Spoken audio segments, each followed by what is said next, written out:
every night. Aye. But the guards recruit more and more every year. When did you join the guard? 2 days ago. This is my first patrol.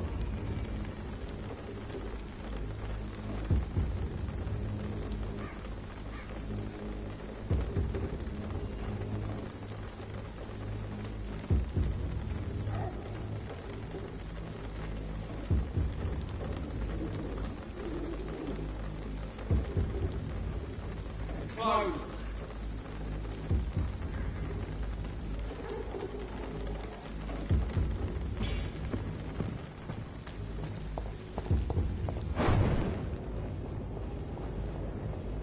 It's locked, all right.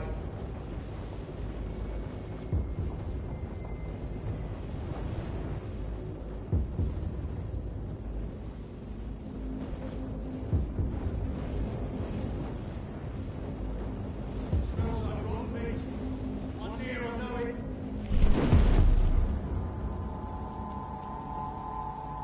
The safer places to be than here. Oi, you! Stop there! Stay close, keep an eye on it. It's a leech! Kill it!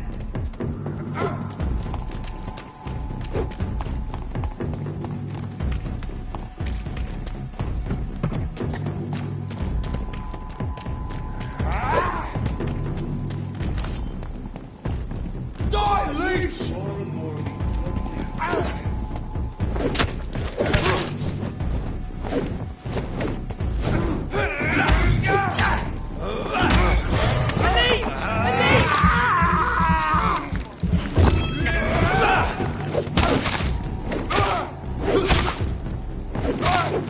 That leech is far.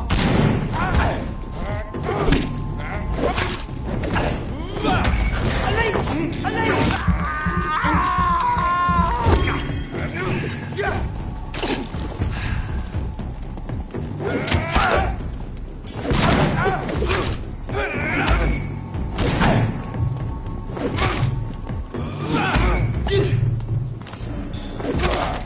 Shit, that leech is fast!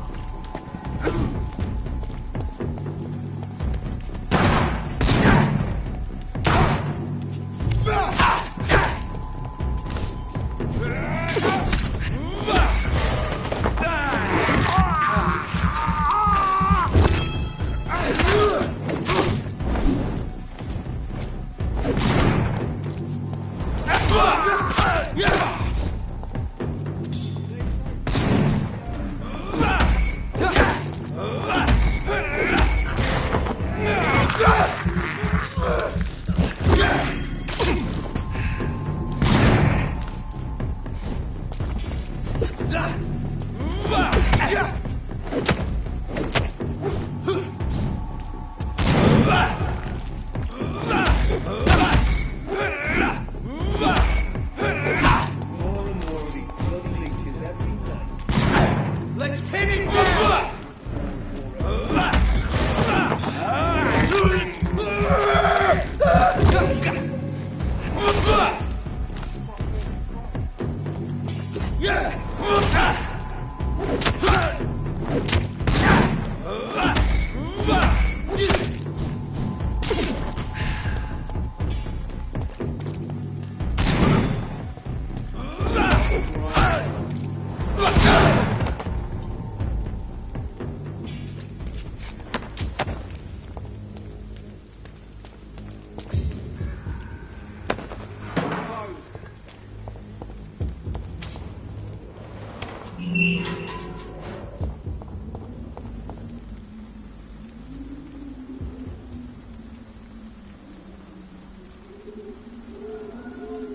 Whitechapel.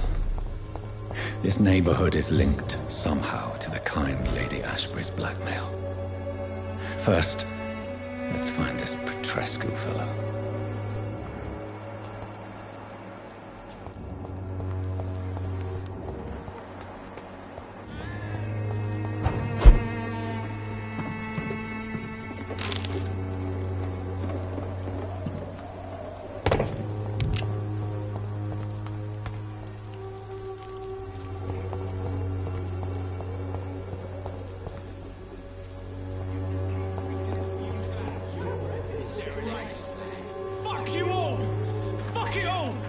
it now, Albert! Stop it!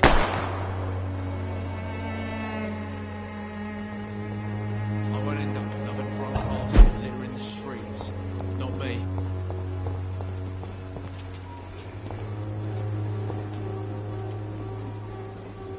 What? Shooting a boy in the middle of the street. Not the best thing to do, wouldn't you say? What? You saw what happened? Who are you? I'm Dr. Reed, and I'd like to ask you a few questions, if you promise me to set your gun aside. No. Look, I'm not a violent man.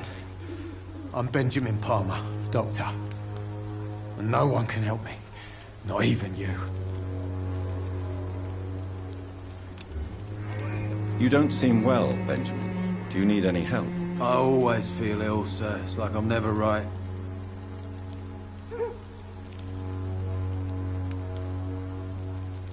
I will see you later.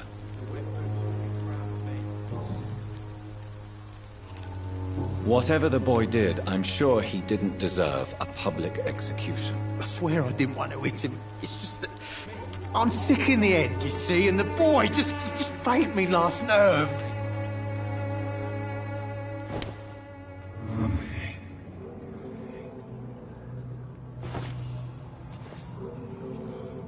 I won't end up another drunk arsehole littering the streets. Not me.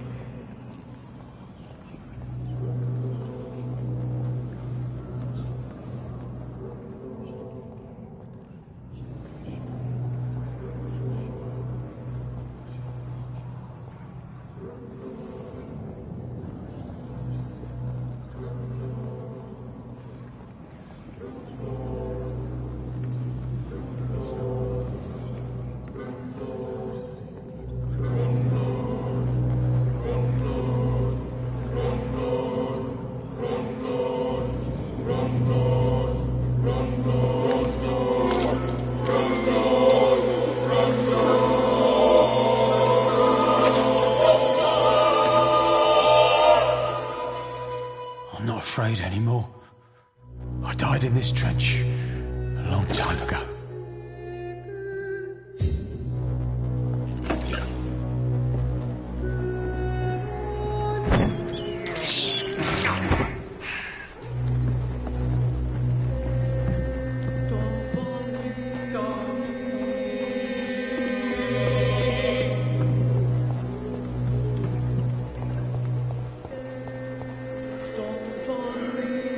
Good evening, miss. Good evening, sir. Are you interested in a miraculous cure for this unknown and deadly epidemic? Actually, I am. Then you have come to the right place. The famous Swanborough cordial is all you need to help keep you in perfect health. Oh, really? Why didn't I hear about it during my studies? I'm Jonathan Reed, by the way. Dr. Jonathan Reed. Ah, my brother has spoken of your research, sir. I'm Loretta Swanborough, and it's always a pleasure to meet a fellow healer.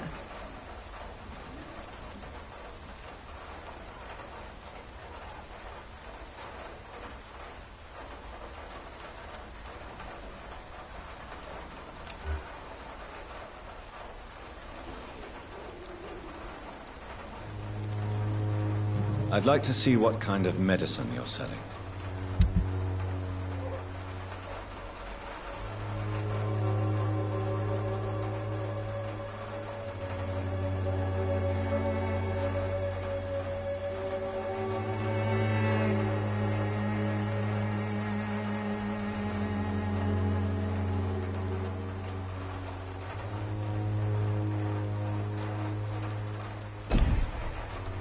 When science fails you, this elixir will give you faith again.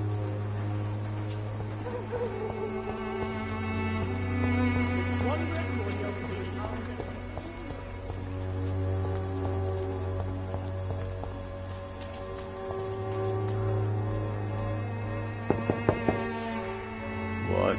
What do you want? Leave me alone. Good evening, sir. I'm Dr. Reed. I'm looking for Nurse Dorothy Crane. There is no Dorothy Crane here. Now goodbye. I'm afraid this medical leaflet says the opposite, sir. Really? Well, I'm afraid I'm going to close this door right now. Go bother someone else, Mr. Doctor. To enter that house, I must discover who this man really is. Maybe I could start by observing what he's up to.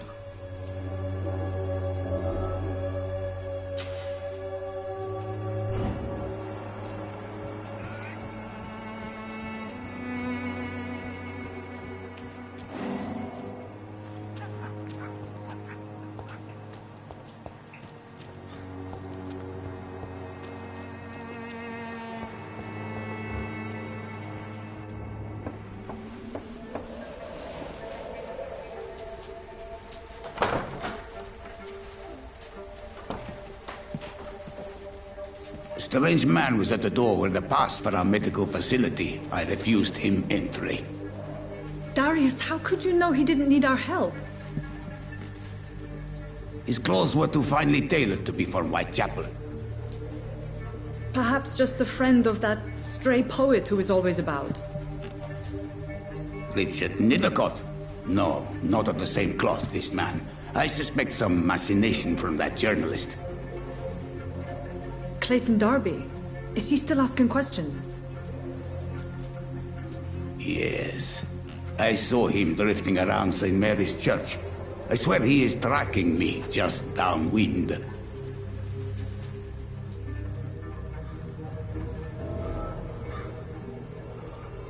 I must talk to that journalist or the poet.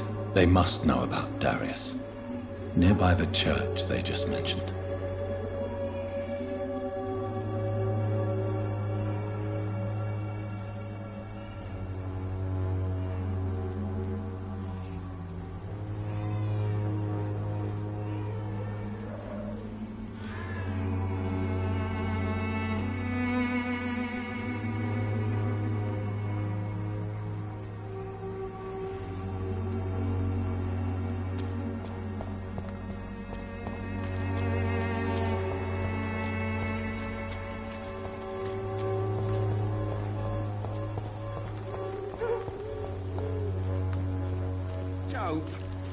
Please, I don't have your money. Come on, Barrett, you know the game. You pay for peace of mind.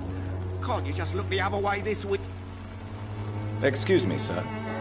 I have a few questions for you. Another journalist? I didn't answer the first one, so piss off! I'm not a journalist, I'm a doctor. A doctor, you say? It's quite a rare breed in this part of town. Really?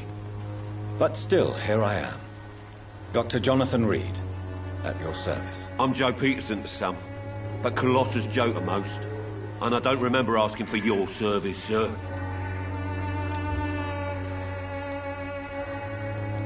Goodbye, Mr. Peterson. Welcome, sir. Please, take a browse of my wares. I am Dr. Reed. I would like to ask you a few questions, if you don't mind. Doctor? Interesting. I'm Barrett Lewis. Usually I don't have time to waste with talk, but at this hour of the night I can hardly refuse. Goodbye for now, Mr. Lewis.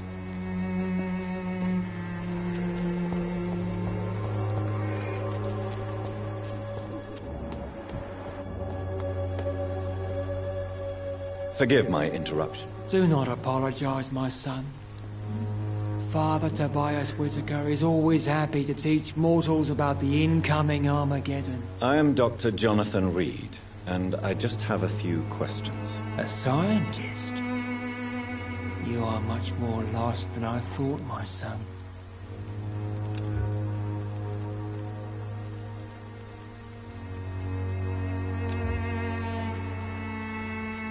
I have heard enough for tonight. Goodbye.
Excuse me, sir. Are you familiar with this part of town?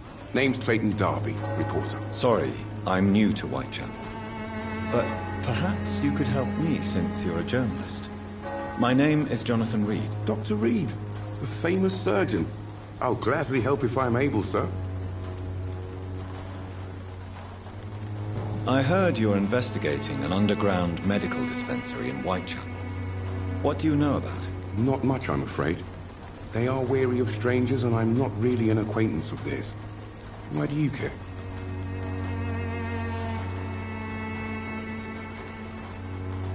I'm afraid one of the nurses from the Pembroke Hospital may be involved with unsavory activities. Ah, could it be Dorothy Crane? Without a doubt, you are a damn fine journalist, Mr. Darby.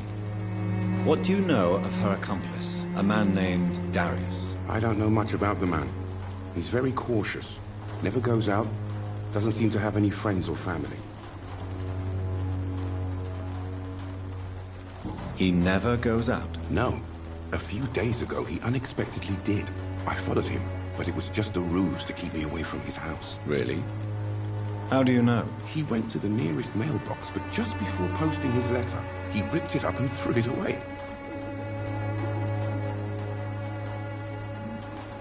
He has no relatives at all? No, except for that strange man, a poet named Richard Nethercott, who sometimes comes by.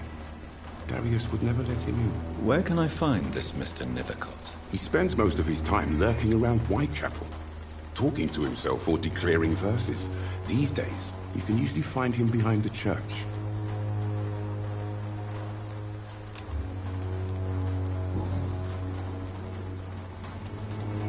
Goodbye, Mr. Darby. Farewell.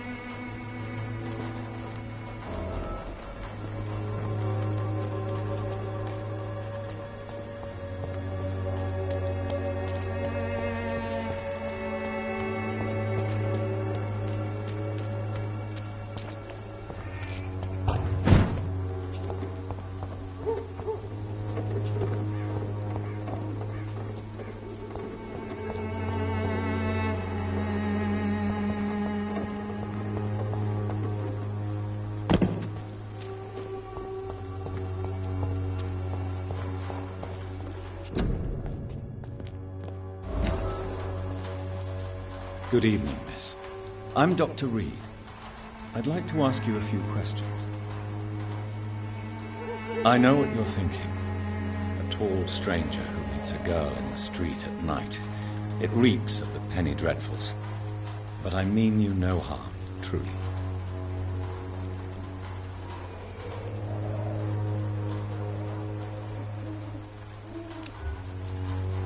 I know you understand what I'm saying.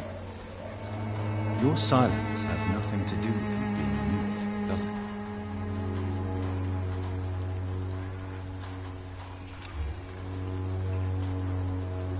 You don't seem to need my medical attention for now.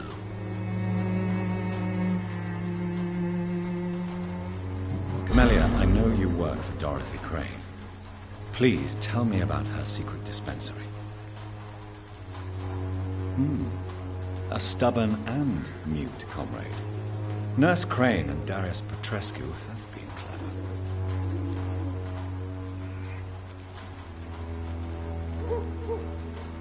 Very well. Goodbye then.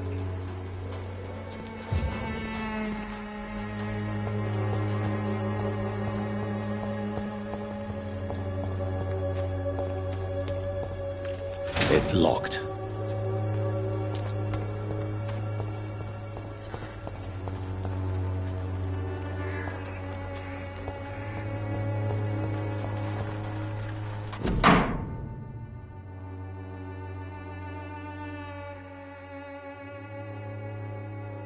The content of Darius' letter to his children could give me more leverage to enter.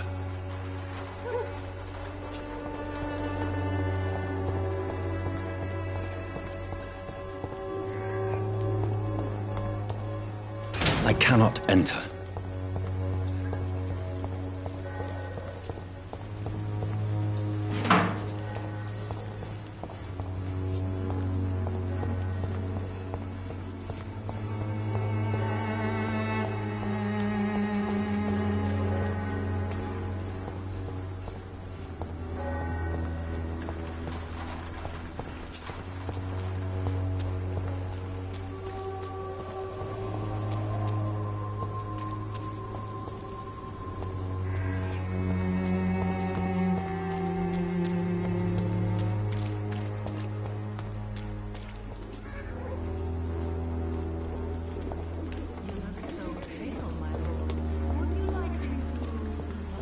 blinded by your false faith, imprisoned by your daily routine, unable to see the true.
Good evening, sir.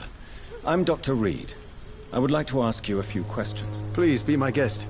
Although I may not be the best informant regarding this part of town, my words speak about that which the eyes cannot see. Really? Are you an artist of some kind? I'm a poet, sir. Richard Nethercott, at your service. May I ask you a few questions about the district? Extraordinary part of town, is it not? I'll be glad to help you, if I can. What can you tell me about an old man called Darius? Darius Petrescu? Yes, I know him. At first, I thought he was only a small publisher. I invited him to publish my work, but his reaction was pretty clear. Not interested in your talent? Darius is an old political activist who takes delight in printing tracts and lampoons. Those communist activities only require mediocre writing skills.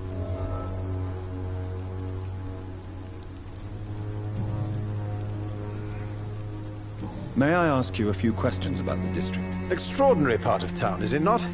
I'll be glad to help you, if I can. I'm looking for Dorothy Crane, a nurse who lives in this vicinity. Dorothy Crane. Oh, I love the name. The Crane of Whitechapel. Sounds very mysterious. But, sorry, no, never heard of her. I'll leave you alone, sir. Darius is a bit less of a mystery now. It should not be that difficult to incite him to let me in.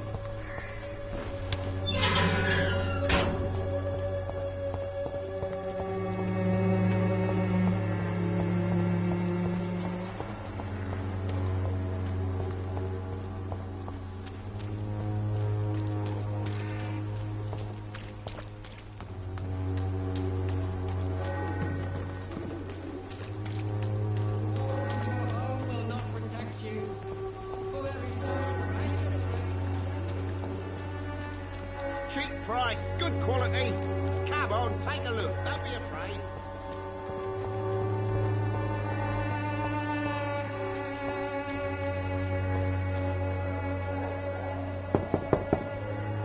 Mr. Petrescu, just 1 minute, please. You again. Go away. Sir, wait. Stop this nonsense. I know Nurse Crane is here. Shall we speak man to man, you and I? All right. Speak up. Don't you see we're on the same side? We fight to help the poor, sick, and abandoned. I'm nothing like you, Mr. Doctor. Yes, you are. You too believe in providing medical care without charge. You know what we have to sacrifice to make the world a better place. I have to admit your words have conviction. All right, I'll let you see, Dorothea. Don't make me regret this, though.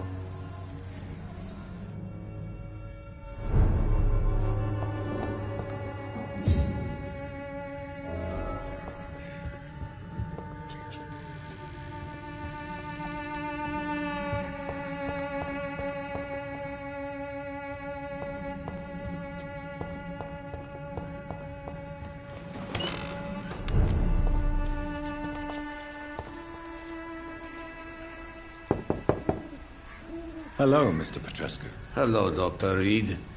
Come on in.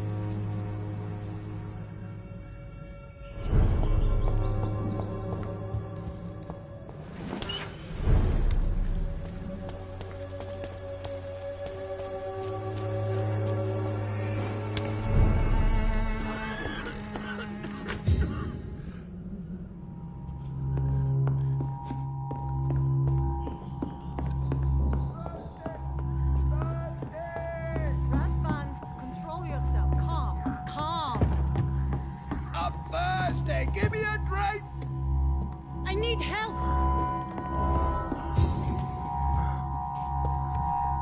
What do we have here, nurse? Patient Razvan Vasily. High fever running on 3 days. Complaints of dizziness, muscle aches, and head pain. Diagnosed with influenza. Treatment? Aspirin and salicin for the fever and discomfort. Liquids for dehydration, but he's having trouble keeping even water down. Aspirin and salicin, you say? Why not some warm milk and a kiss on the cheek? Where are the quinine salts? Tried buying, borrowing, even stealing. There's none to be found, Doctor.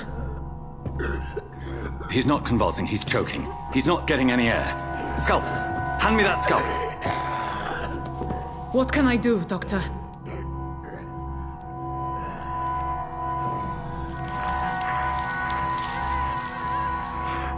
I need to perform a tracheostomy. Short pipe. That rubber tube will do. We're going to cut a passage for air through the neck. Yes, Doctor. He's breathing again, but he's coughing up blood. Internal hemorrhaging. I need to make another incision into the chest cavity to drain the fluids from the lung. Prepare another tube. A thoracostomy? Doctor, we've nothing to fight the infection. We need an aseptic environment. Don't question me, nurse. I need a drain. Now. Yes, Doctor.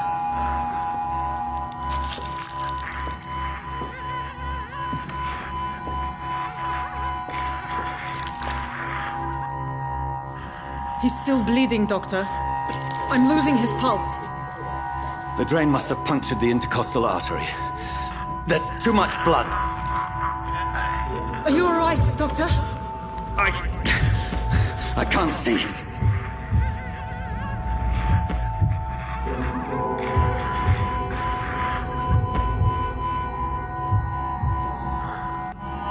I must first suture the artery. Find the wound. The source of the blood. Needle and thread, Doctor. Good. The stitches are holding. How's he doing? We're losing him. We've lost his pulse. He's dying, Doctor!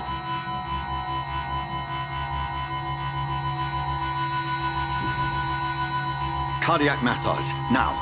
Cardiac... What? Are you making this up as you go along?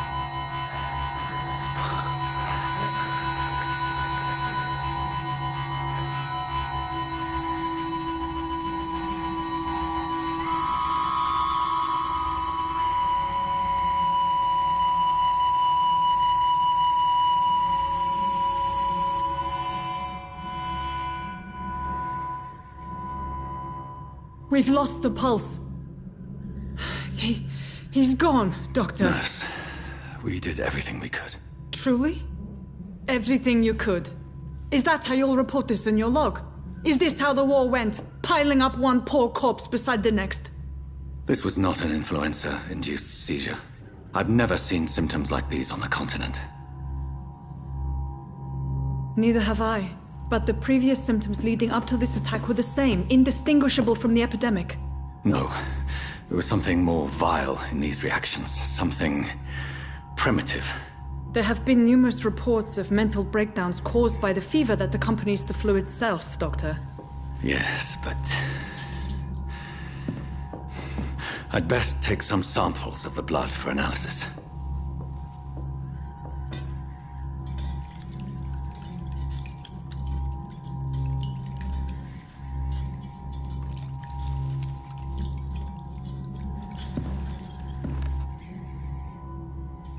I doubt you're here to test my bedside manners. I suspect it was more than intuition alone that led you to us. So, how might I be of service, Dr. Reed?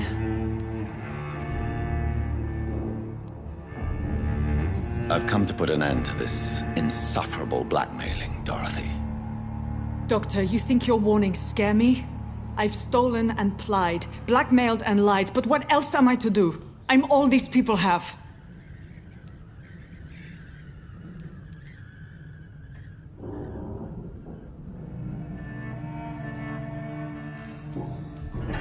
You've convinced me of the sincerity of your actions and their noble justifications.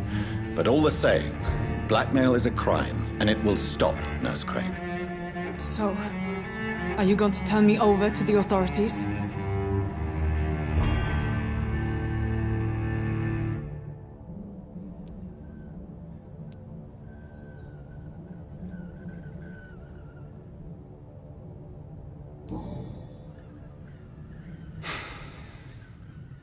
No.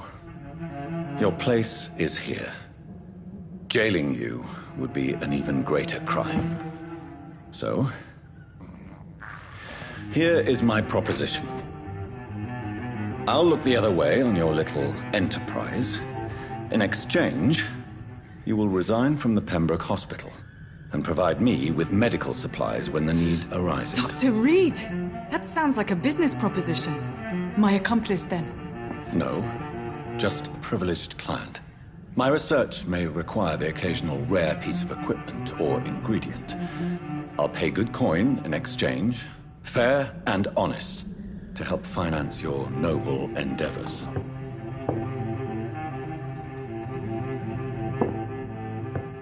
We have ourselves a deal, Doctor. Good customers are always welcome. Yes, Nurse Crane. We have a deal.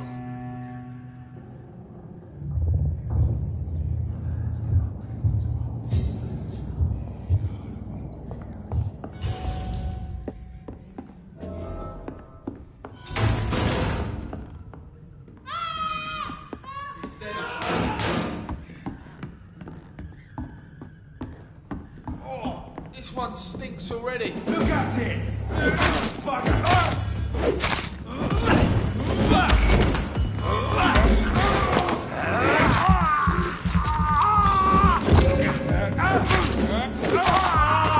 That's gonna smart!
You coward!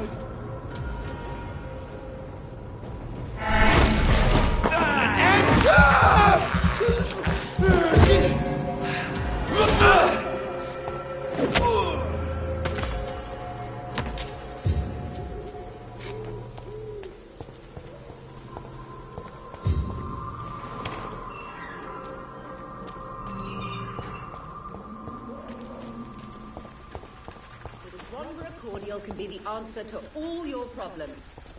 As long as you have the money.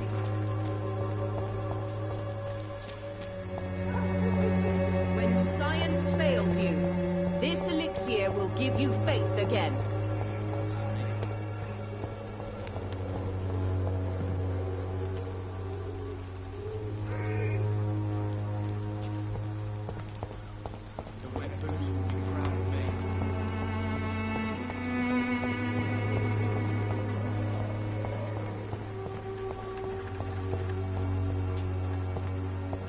It's locked.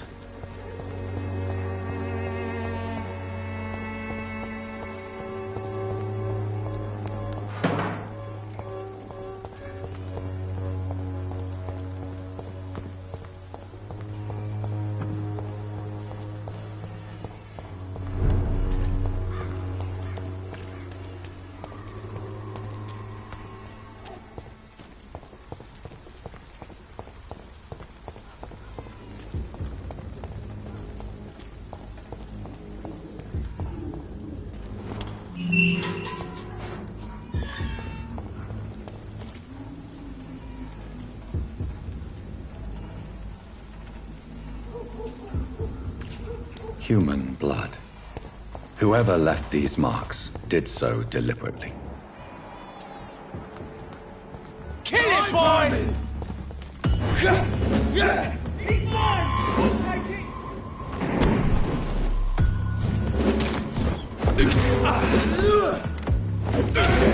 That's what you do with leeches.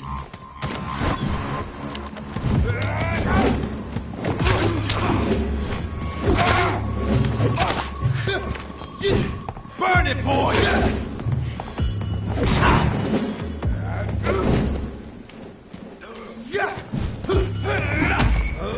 Die, vermin!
I would ask you to avert your eyes, sir. Or did you not know it was rude to stare? I knew it. Speak up, Dr. Reed. I like a man who speaks his mind. You killed him. He trusted you. And you killed him. Spare me your sarcasm, Jonathan. You are but newly born in this world.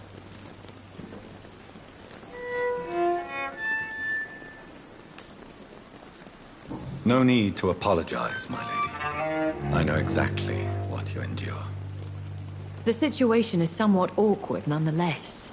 I have not been observed sustaining myself for many decades. I have to say I'm a trifle embarrassed. Anyway, I have concluded my inquiries concerning your blackmailer. I see.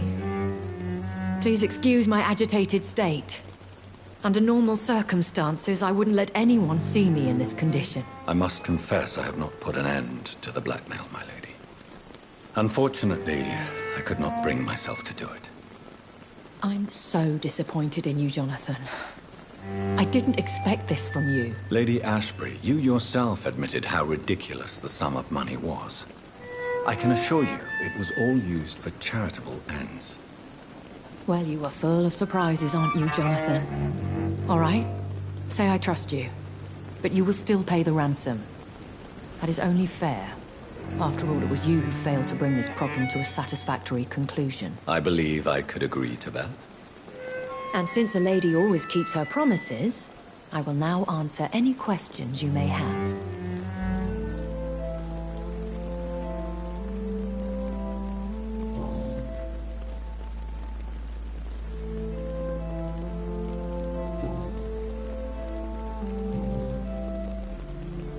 I've been hearing a voice talking in my head. Is this some kind of insanity? It feels like the voice of the vampire that created me. Hush. Tell no one this. It would be unwise to talk of such things amongst British immortals. Speak no more of your maker.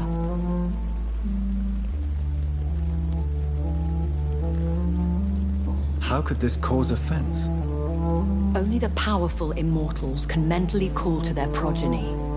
No vampire or hunter will sleep easy, knowing that an unidentified elder is stalking the streets of London. Excuse my forwardness, but... are you my maker? Me? Goodness, no. Only a foolish immortal would create a progeny without taking precaution, and I'm no fool.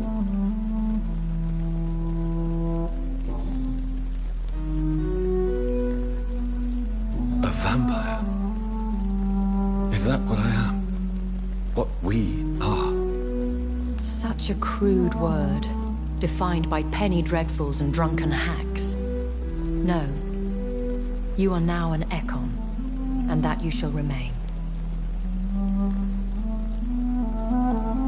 So we are Ekons. How can I identify us amongst other vampires?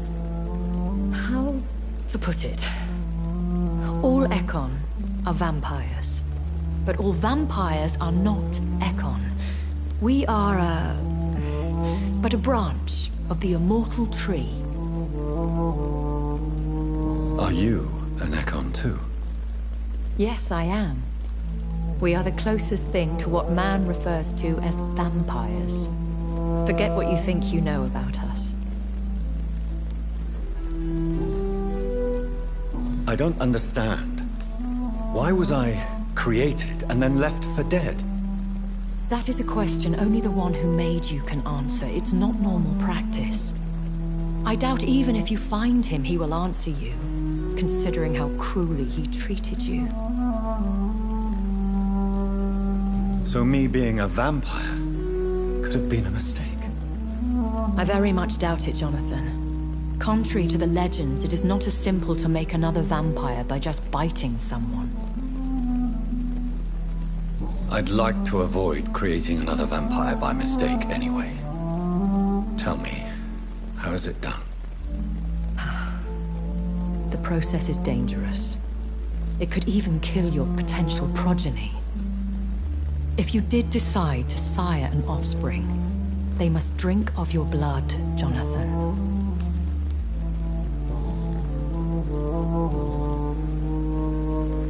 I bid you farewell. For now, my lady. I must quickly analyze the blood I took from Nurse Crane's patient.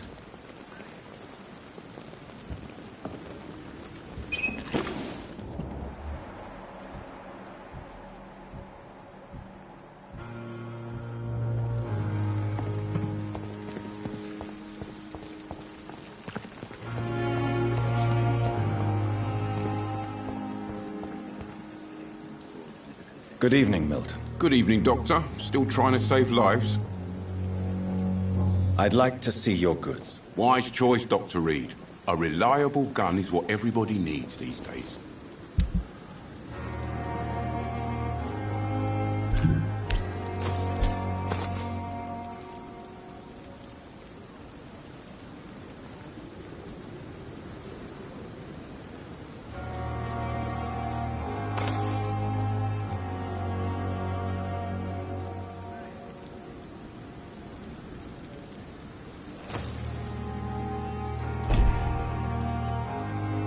Good evening, Milton. Good evening, Doctor. Still trying to save lives?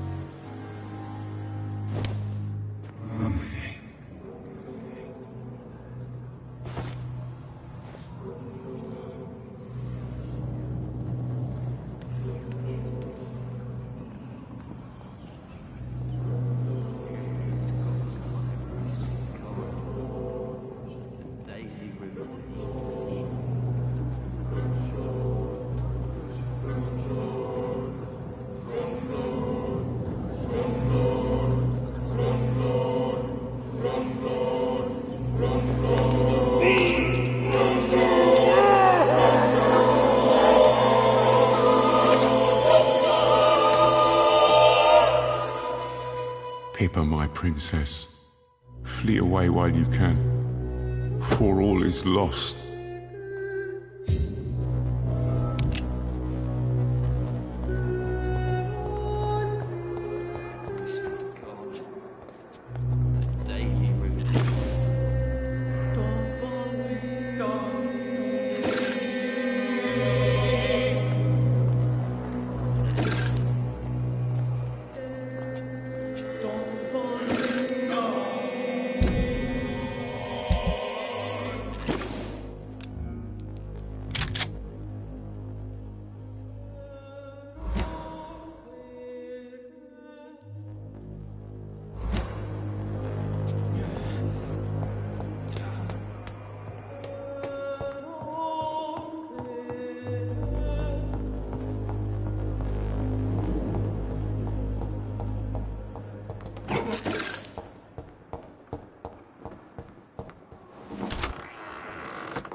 Razvan Vasily was infected by Spanish flu, but also has the highly unstable blood of the Scowls.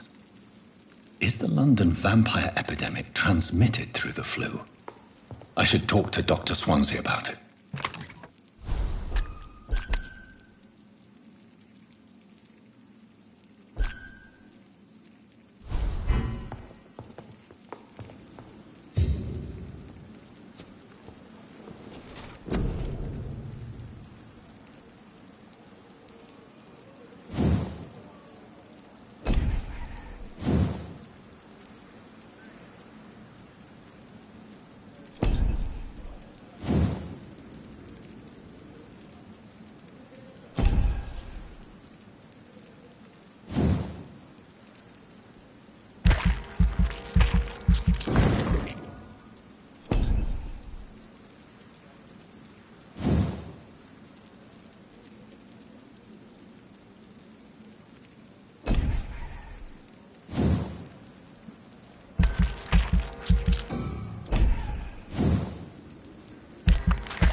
Evening, Edgar. Could I get your professional opinion? Please speak. But I have something important to tell you. This strain of flu, it's very different from the one I saw in Europe. It's downright peculiar. Really? What makes you say that?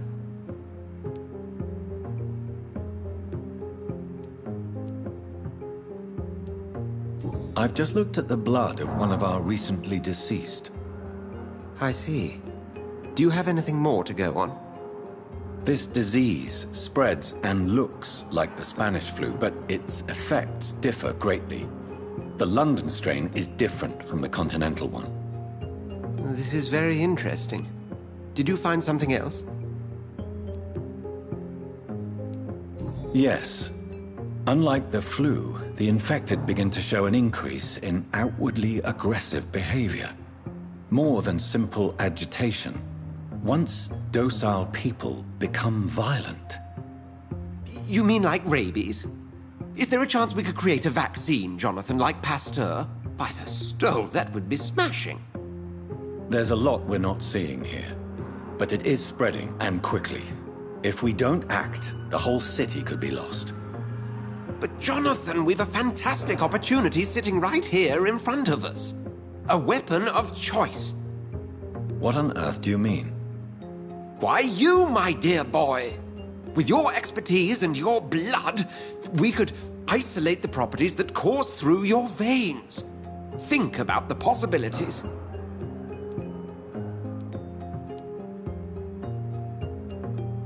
And why not? What did Stoker say about the Children of the Night? Well, using my blood, I could create a whole army of vampires. Surely you're joking.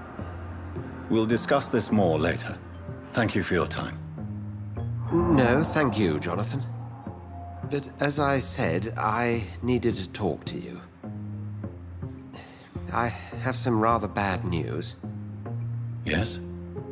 I'm afraid it's your sister. My sister?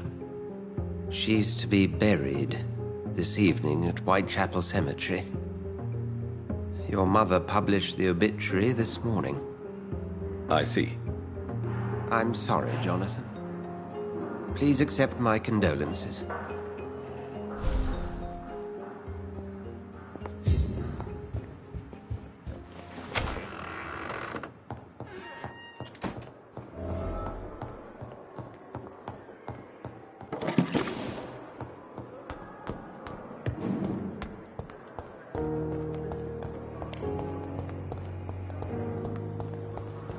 I never thought I would have to attend my murdered sister's funeral. Mary, I can't forgive myself. I'll find the truth about what happened to us. I swear. Good evening, Nurse Brannigan. Good evening, Doctor. Goodbye, Nurse. Call me if you need assistance.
Let's pin it down!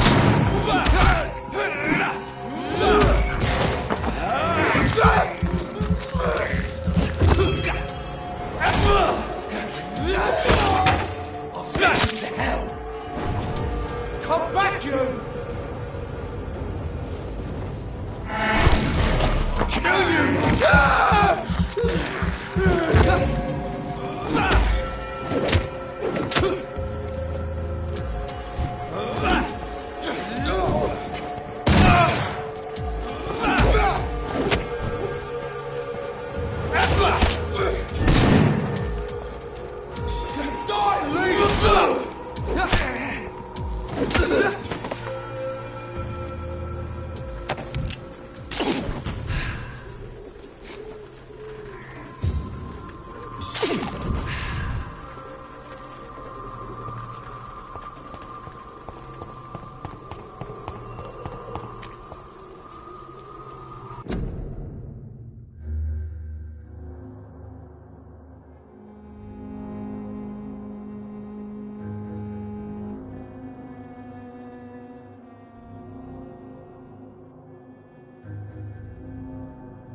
Stupid beast!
Dear sister, I don't know if I have the strength.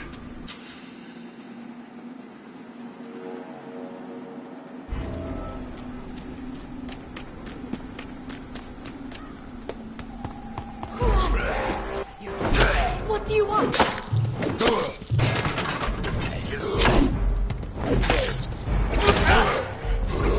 Somebody help!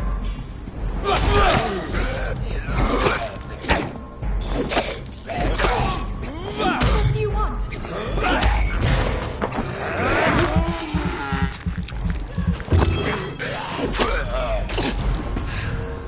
Somebody help!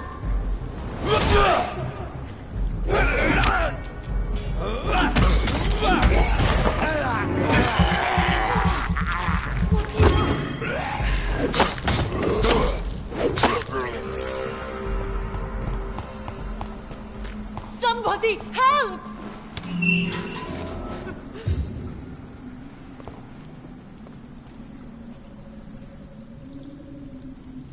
Are you all right, miss? I don't know. Who were those people? They wanted to kill me. Why? They've lost their minds in the epidemic. They won't come back for now. You seem to know a lot about them, sir. I'm Dr. Jonathan Reed. I'm investigating this disease. I am Xiaoxun. Thank you so much for helping me, Mr. Reed. I must go to the cemetery now. Goodbye.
Since I can't reveal myself to my mother now, I must find a discreet spot to attend the ceremony.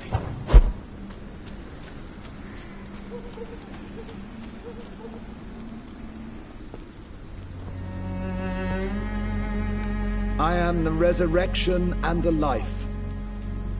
He that believeth in me, though he were dead, yet shall he live. And whosoever liveth and believeth in me shall never die. We commend unto thy hands of mercy, most merciful Father, the soul of our sister departed, and we commit her body to the ground.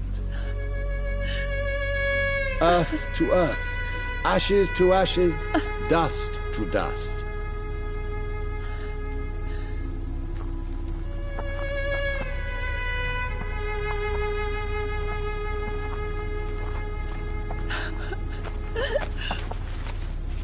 Why kill my Mary and stick her here in this cold, god-awful place? These are the legal requirements for the epidemic, madam. Oh, Avery, I feel so tired. Please take me home. Yes, madam.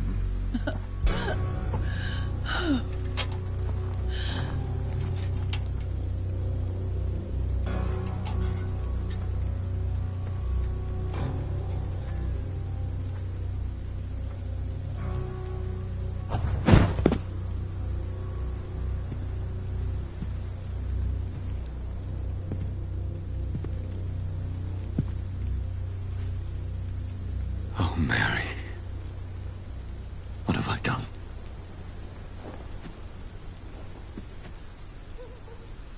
If I could only change one thing. One thing. This is a nightmare. Jonathan, there is nothing you can do but accept it.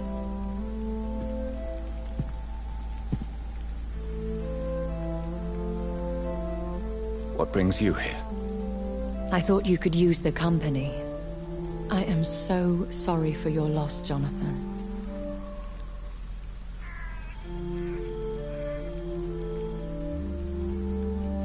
I wish the tears would come. But I'm empty. And I feel a hypocrite. Let your pain run free, Jonathan. Don't smother it. What you feel is your humanity.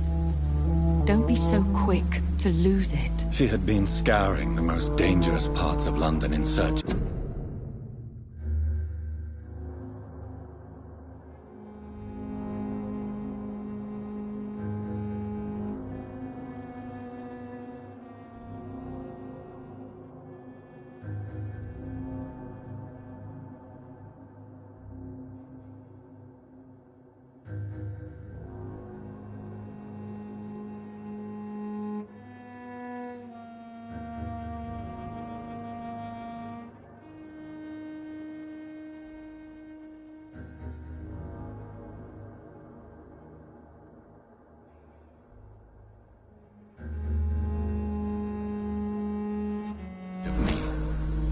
And it led to her death. Jonathan, don't. I still hear her last thoughts. They echo in my head. Her mind shattered, and it haunts me. Jonathan, stop. Listen carefully.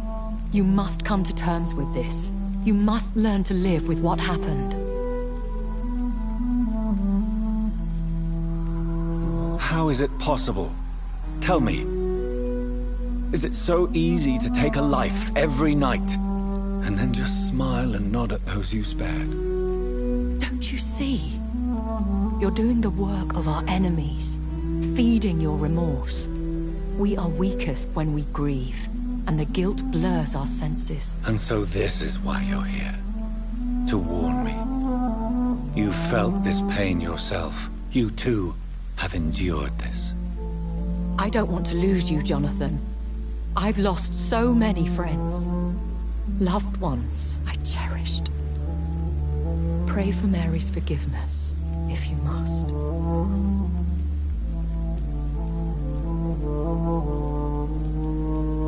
Thank you, my lady. I will. Good. But be careful. If I found you here, others may too. What should I do then? St. Mary's Church is not far from here. Go there and make your peace. Find the solace you need. My lady wants me to confess. No, Jonathan. It's you who wants to confess, I think.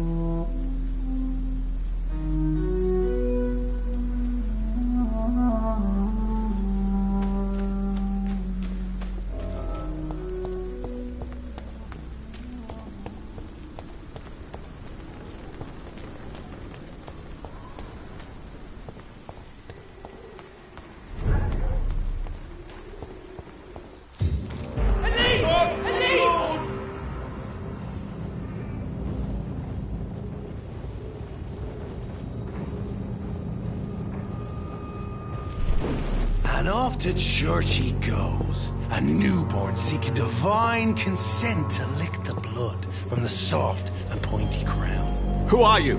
Make yourself known. Newborn, you reek of guilt and pointless compassion. Shed your skin, forget your old weaker self. What do you want from me?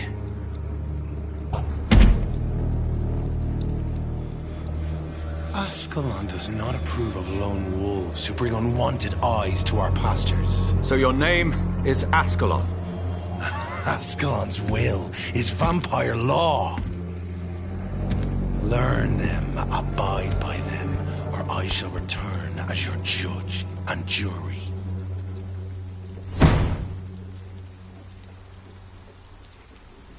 These immortals try my patience with their plans and unsolicited counsel.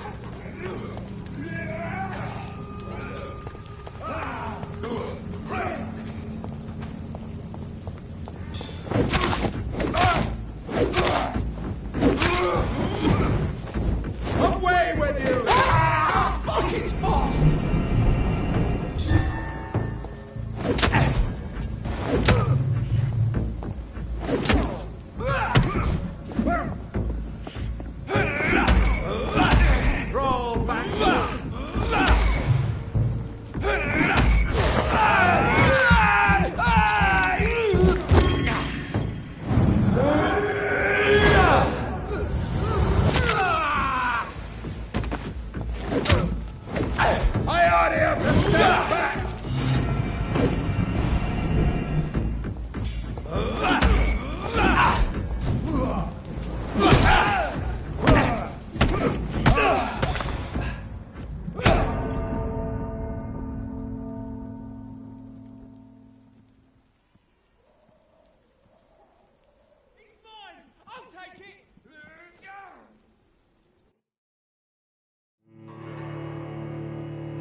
Roll back to the hell that followed you!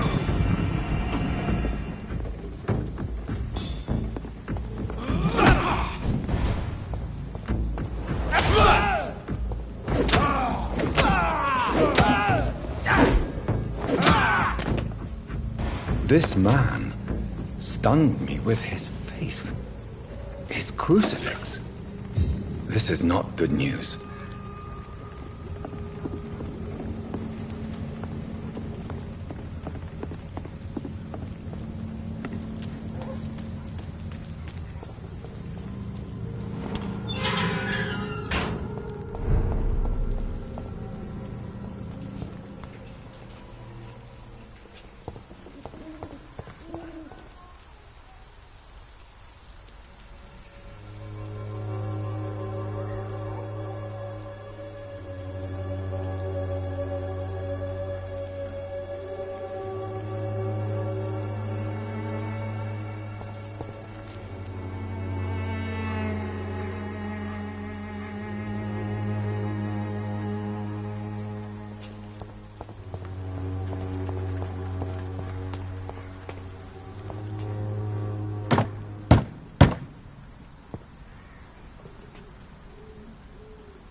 Yes?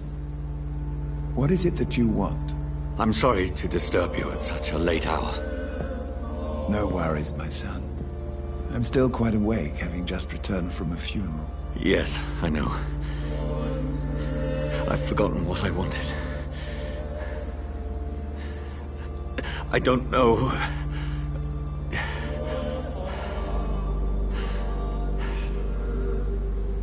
May I help you, child?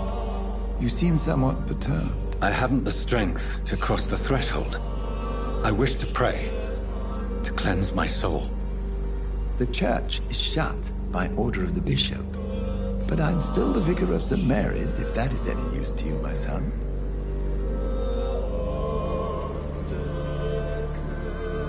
You seem to me a good soul, Vicar. But this is a personal matter. There are no secrets from God, my son. If your heart needs comfort, consider me your chapel. For I can be as silent as stone.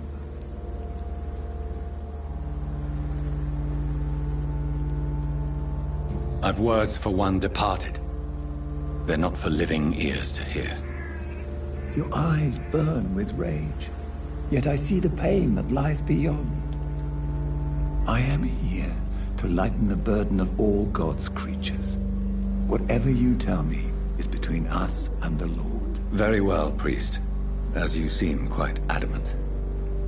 Open your heart, my son. Tell me what burdens you. With whom do you wish to speak? She was my sister. You seem so troubled by the loss of this girl. What happened to her?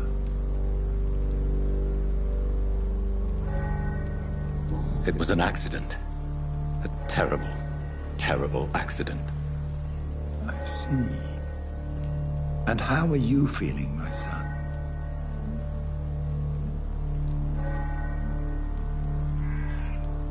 She died because of me. How do you think I feel? I have a final question for you, my son. This is of the utmost importance. Ask your question, Vicar. What would you like her to know?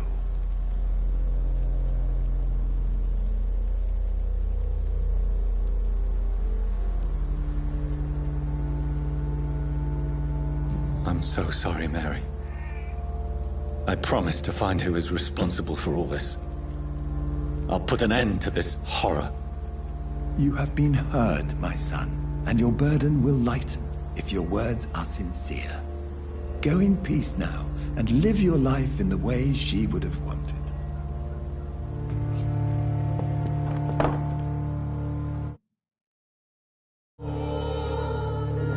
Whatever happened on this dock is between my sister and I.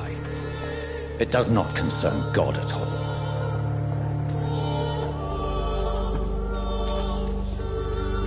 Good evening, Doctor. Can I help you? Goodbye, Mr. Darby. Farewell. Good evening, Doctor. Can I help you? Goodbye, Mr. Darby. Farewell.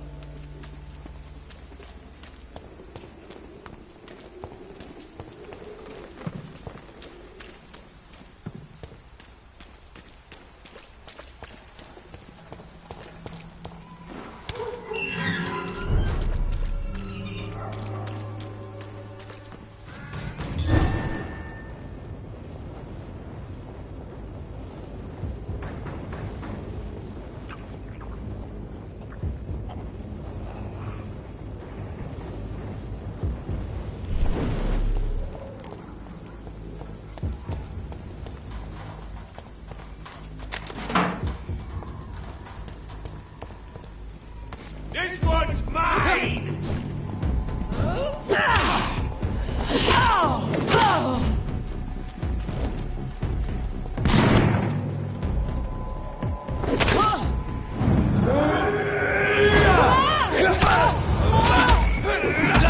It's on him! It's on him! It ain't you! Kill it!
You look so pale, my lord.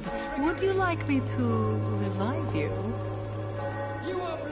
Don't be shy, handsome. What can Christina do for you? I'm not looking for what you're selling. But I'd like to ask you a few questions, if I may. I'm a doctor. Dr. Reed. All right then, but be quick, though I usually get paid when I open my mouth.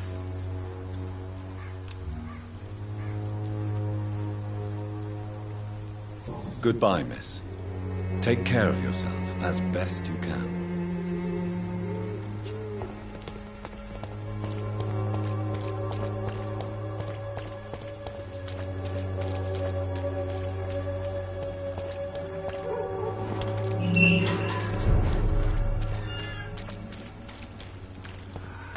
It's a leech! Kill it!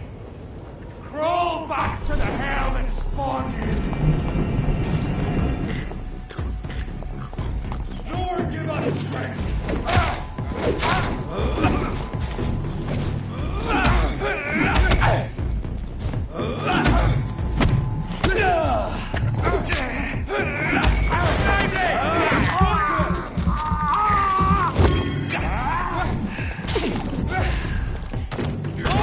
Walks with me!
He's dead!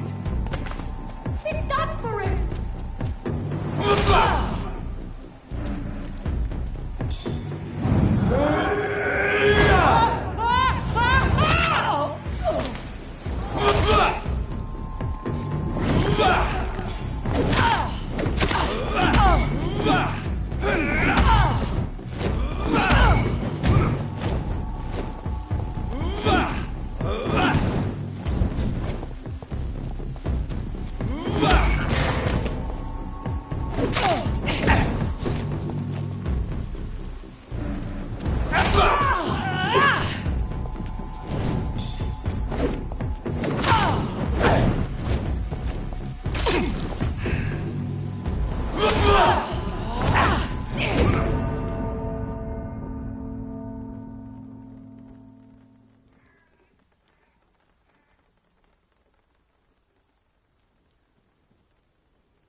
I cannot enter.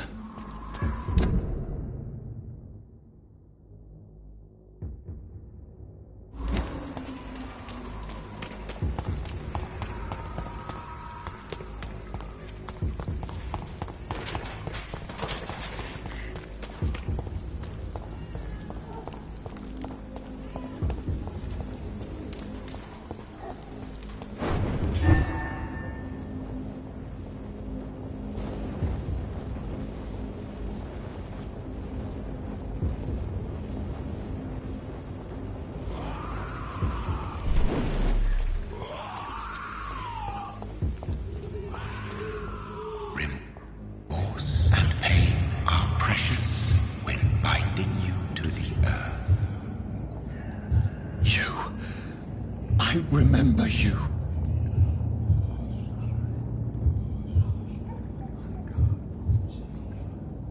Fear be gone. I would harm no child of my making. This is your doing. You made me this creature. What are you? I am the land. You are our champion.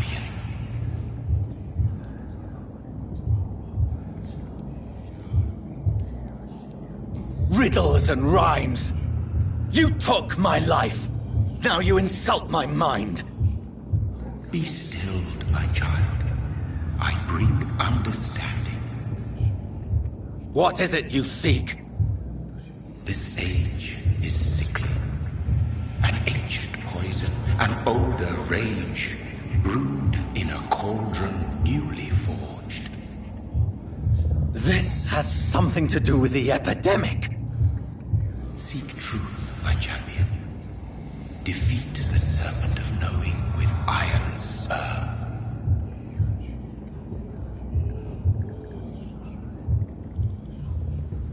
I've had enough of others making decisions for me, pretending to know how I should feel or behave. So the vampire who made me is some sort of disembodied entity? Or was he just projecting this vision in my mind? Maybe Edgar can help me with this one.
God protect us.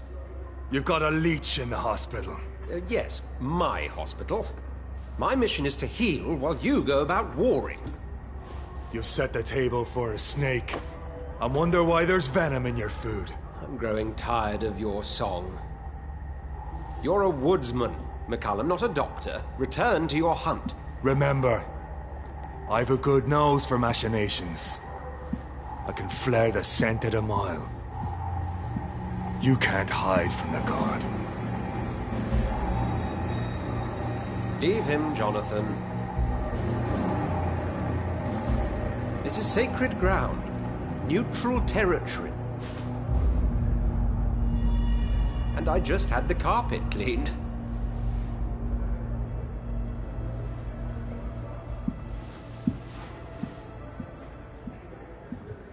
By the sacred stole, this is very bad news.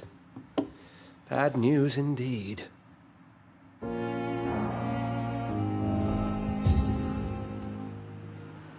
What happened? The hospital has been attacked. We have injured patients, at least one dead and several missing. This has spiraled out of control. Even the most infirm are asking to be allowed to return home.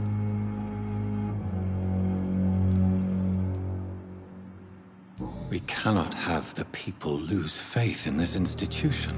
This hospital is their only hope. Of course, you're right. But we cannot afford a public scandal. It would ruin us. We must restore order, and quickly. You mentioned a dead patient. Who is he? She, Jonathan. She was Miss Harriet Jones. I found her room like a slaughterhouse. Blood everywhere. The duty nurse is taking care of the mess.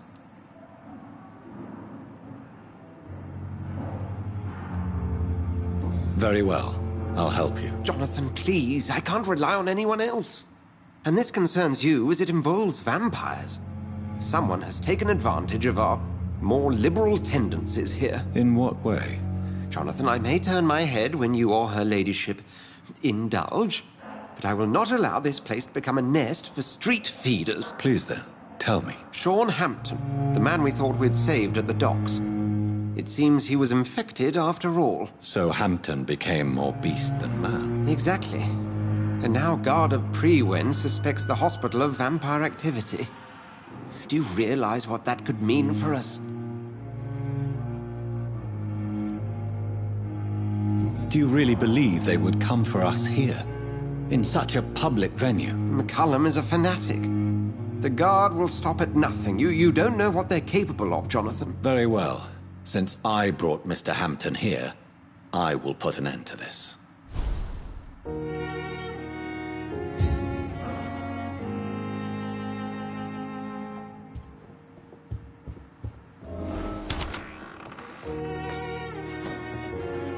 Sean Hampton lives and breathes for the well-being of his flock. There's no other place he would go but the docks.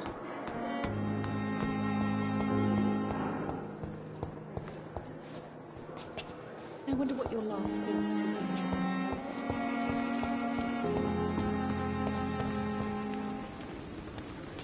Oh, Jonathan, I cannot believe my eyes. Poor woman, butchered by some savage scowl.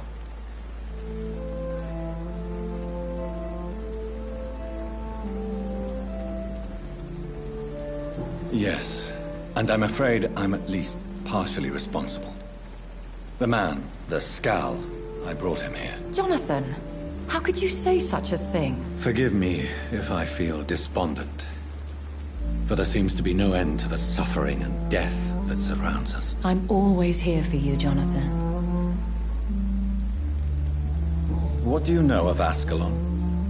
I was threatened by a creature, a vampire in Whitechapel, stating I had to obey the law of conduct. What more can you tell me about him?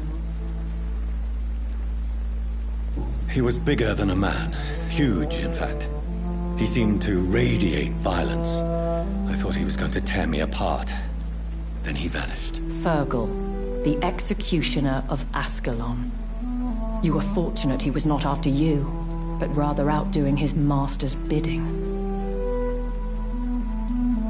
What is Ascalon? The Ascalon Club.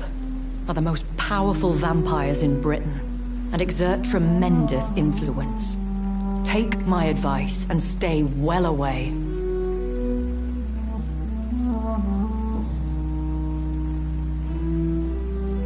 I have experienced a certain difficulty when faced with holy symbols or trying to enter religious buildings. Have you? Now that's quite a question. I don't know why, but yes, it has happened to me. Is this a sign? The hand of God in action? Are we repellent unto heaven? I don't have the answers, Jonathan. But I believe superstition and magic is just fact awaiting the lens of science. Aren't you frightened? Very little scares me, my dear. To be compelled to avoid symbols of faith does not concern me.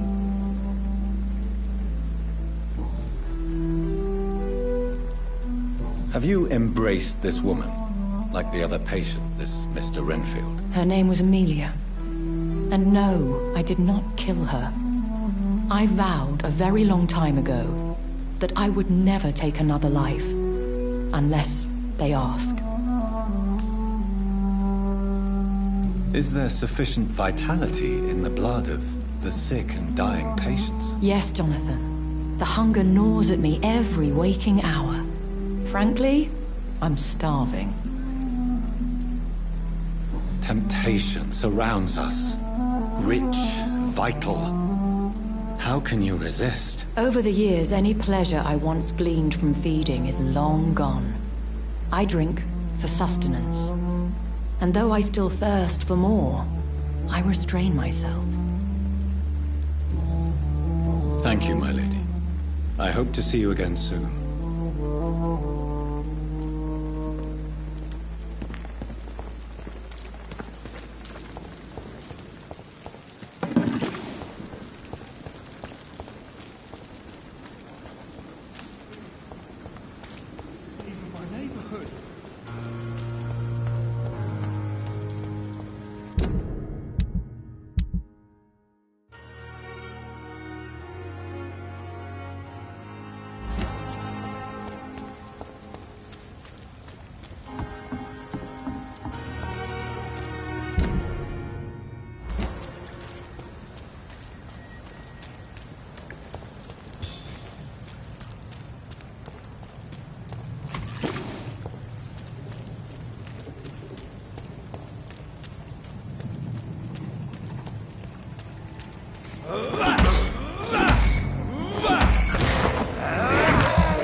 This is an impressive knife.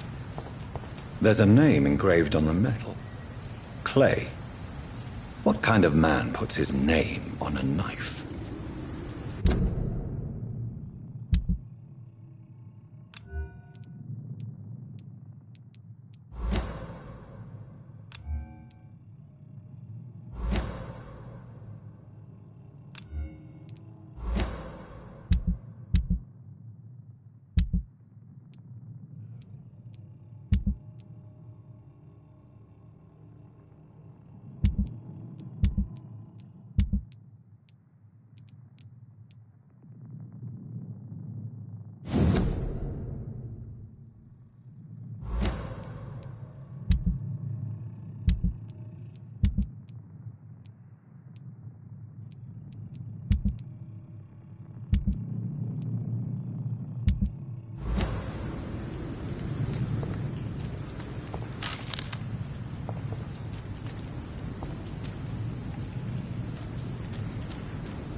Watch it!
Good evening, sir. Who the fuck are you? Don't you see I'm busy here? Dr. Jonathan Reed, that's who I am. And who are you? Ah, some fancy gentleman we've got here. Clear off. We don't want strangers on our streets. So you won't tell me your name, then? The name is Booth Digby. Maybe I'll ask my boys to break one or two of your bones, just so you remember it. Do you know where I can find Sean Hampton? I need to talk to him. The sad saint. Why on earth do you want to talk to him? He was one of my patients at the Pembroke Hospital. Oh, yeah. I heard the poor bastard had been abducted by some cunt. You better ask Tom Watts. He knows Sean Hampton well. Goodbye, Mr. Digby.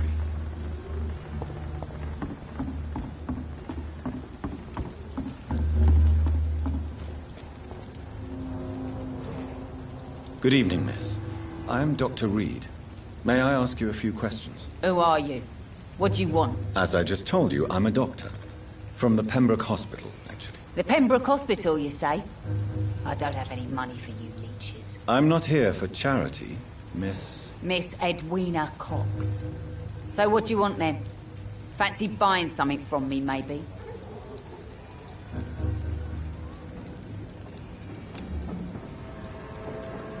I'm looking for Mr. Sean Hampton. Do you know where I could find him? The sad saint? I heard he was mugged or something. Yes, he was. But he left hospital recently. You don't say. Well, I suppose it's good news for the homeless and the useless. Ask them, they must know something. Goodbye, Miss Cox.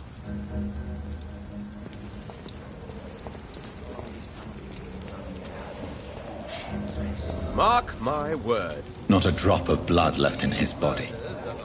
This is the work of a vampire. Whatever do you mean? I'm a tracker of these creatures. A vampire hunter. You best be off to your hunting then. For if the sewer dog is back, and hunting all these poor folk, he needs a catching. A sewer dog? What's it look like? It's an old story. A monster with daggers for teeth and icy claws. He comes of a sudden, nighttime, claiming innocence, then vanishes. Teeth, claws, murders by night? Good evening, Tom. Good evening, sir. How are you tonight? Back to the docks, are we? You remember me, then? Of course I do. You're that man who seemed so lost when he entered my bar a few nights ago. Thank you for your hospitality. I'm Jonathan Reed, by the way. I'm still Tom Watts. Welcome back, Doctor. Tom, I need to find Sean Hampton as quickly as possible. I've been told you could help me. I heard the sad saint was recovering at Pembroke Hospital. Did he leave or something? The important thing is I find him, quickly. Why not try his night asylum? He takes care of those who need a meal or a roof there. Where is it? It's in an old warehouse, northwest of here. Just follow the bank to the west and go north when you reach the end of the pier. Do you need any help? I'm all right, Dr. Reed. Goodbye, Mr. Watts. I should have offered. I think I'm losing my mind. Be he cursed. I should just run.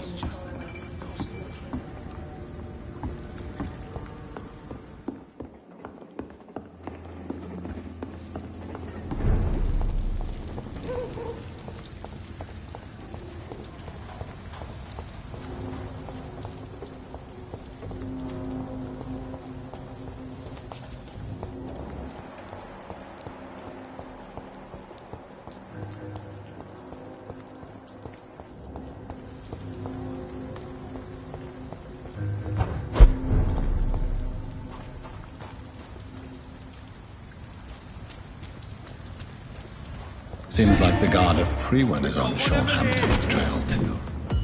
Want some of this?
The wounds on this corpse are deep, the result of rabid rage.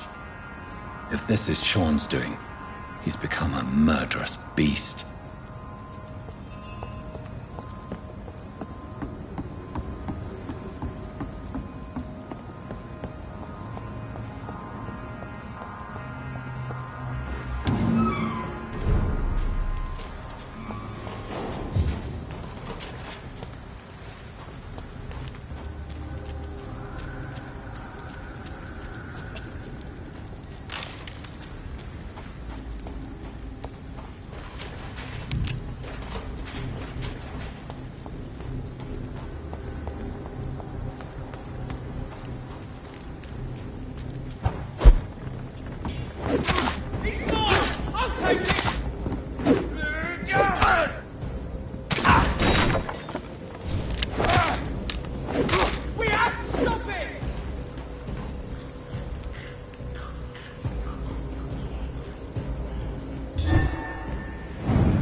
Tasted it! He's dead!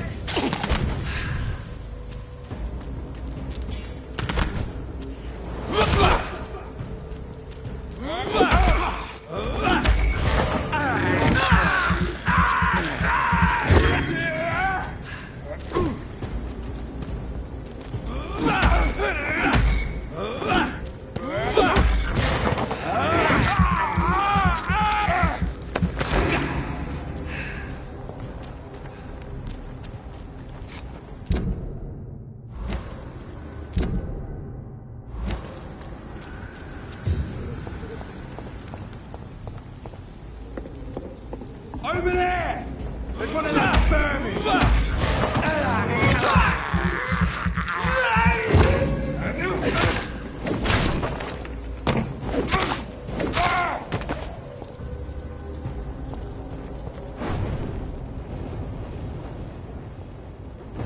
See how he's dressed?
Your kind's not welcome here, sir. Good evening, miss. I'm Dr. Jonathan Reed. May I have your attention for a minute? Good evening, sir. My name is Giselle Paxton, but I don't have time for men like you. Have we met before? No, but I just need to look at your fancy clothes to know that you must be desperate to visit the docks at night. That's quite judgmental of you. Sir, I've led enough strikes when I had a job to identify you as an enemy of the working class. I'm looking for Sean Hampton. Can you help me? What is it you want? Does he owe you money? Has he displeased your Royal Highness? I'm no snitch, Mr. Fancy Pants.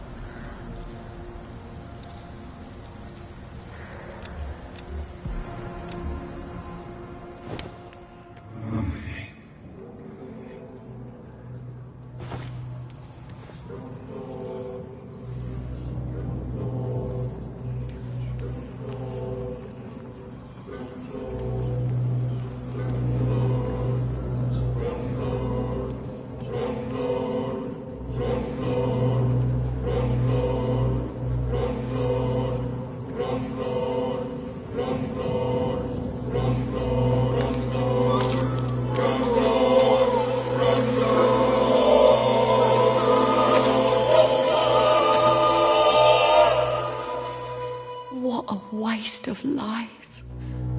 I only managed to be hated by all the people I loved.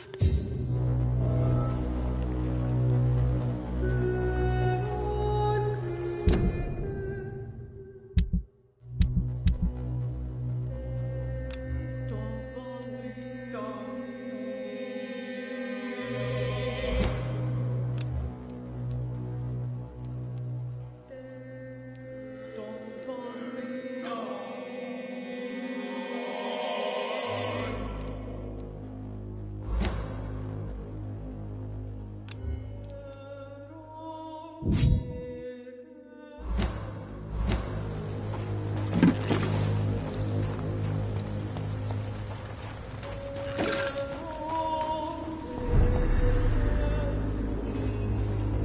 evening, miss. I'm Dr. Jonathan Reed. Can I help you? A fancy doctor lurking at night by the docks? Not fishy at all. And what about you? Working outside at night in this dangerous part of town?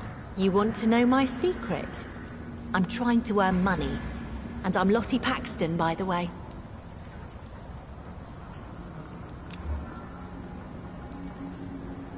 I'm looking for Sean Hampton. Can you help me? Mr. Hampton must be in his office at the night asylum he manages, I suppose.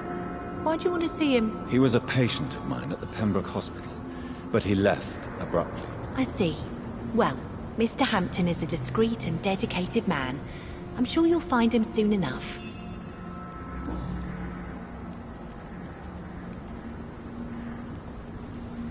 Why do you and your sister Giselle have such opposing views, Lottie? Giselle whines she lost her job due to her unionist activities, which started her drinking. Truth is, she got fired because she's an alcoholic.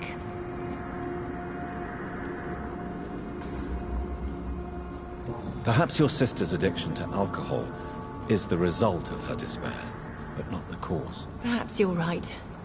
But I'm tired of her playing the outraged and martyred social fighter while I earn money for both of us. Don't you think she wants to get better? I believe she knows her alcoholism is a worry to me. And that's another reason why she continues to drink so much. And you don't share your sister's views? On the contrary, I totally believe that workers need to unite to fight. I just disagree with Giselle's hatred for all wealth and riches. What do you mean? I don't believe that you were an automatic arsehole because you were born into a good family. Lottie, tell me about the death of your mother. Giselle killed her. Plain and simple. She killed her with her daily whims, her laziness, and her complaints. That's quite a statement. You can't kill someone because you're fickle. Mother was very ill. But I forgave Giselle. What I couldn't stand was how she cried at her funeral like she was the one left alone. Perhaps your sister is not as tough as you are. I know that, and I don't blame her. It just makes me sad that my own sister is the person I understand the least.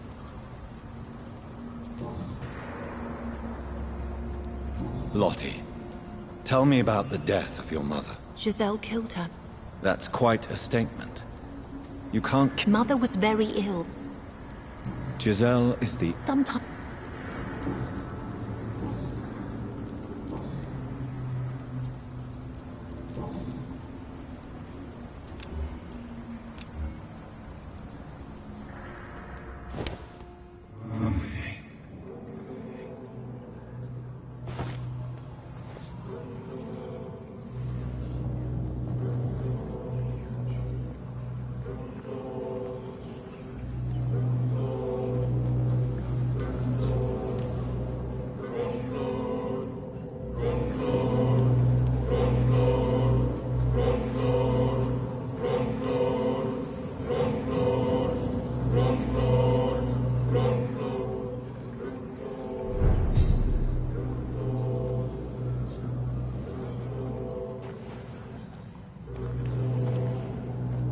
Glad to see you again, Mr. Reed.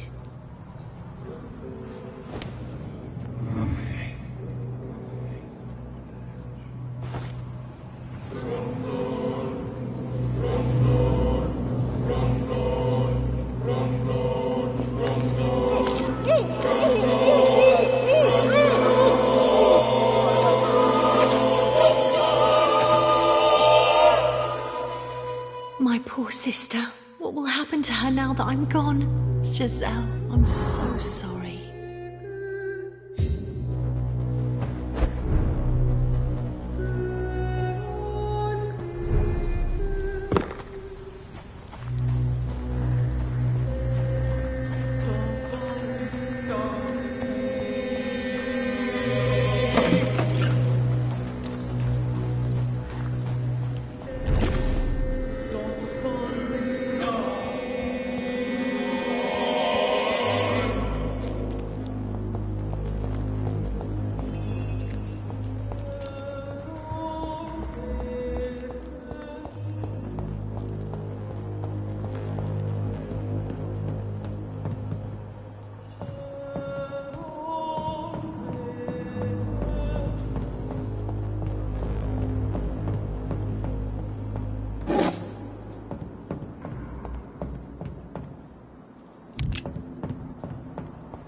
It's locked.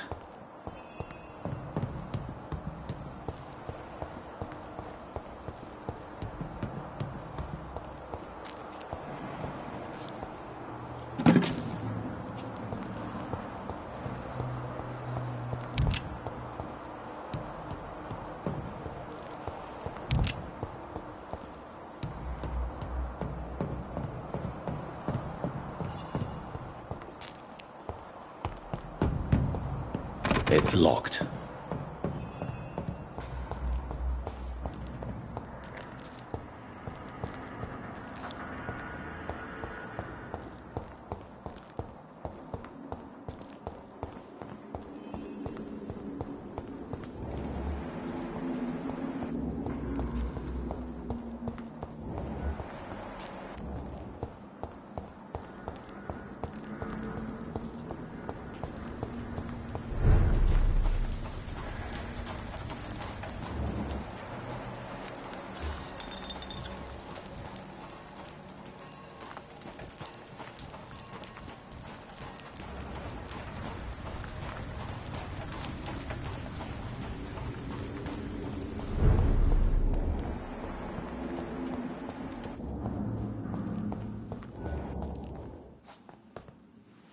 Why the long face, Doctor?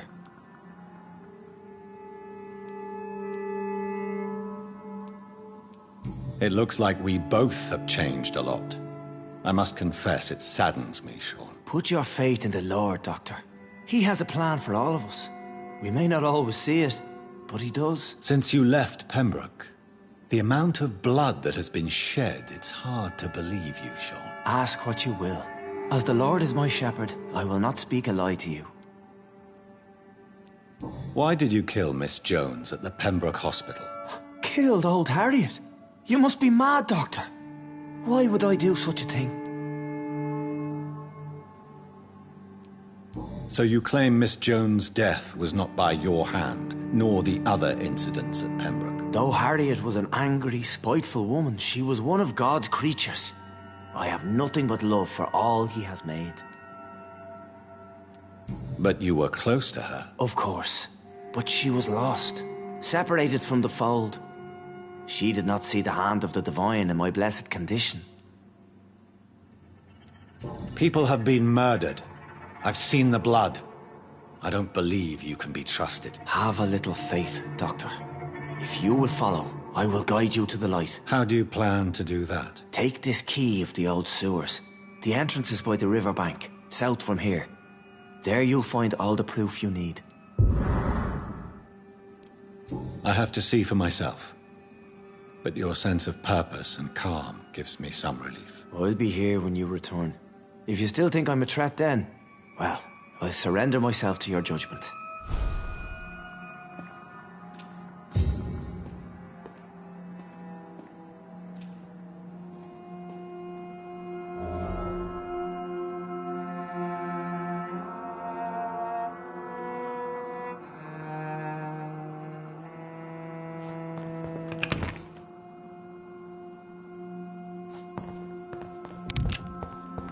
It's in the pits, where the city is darkest, the place you'll find your light.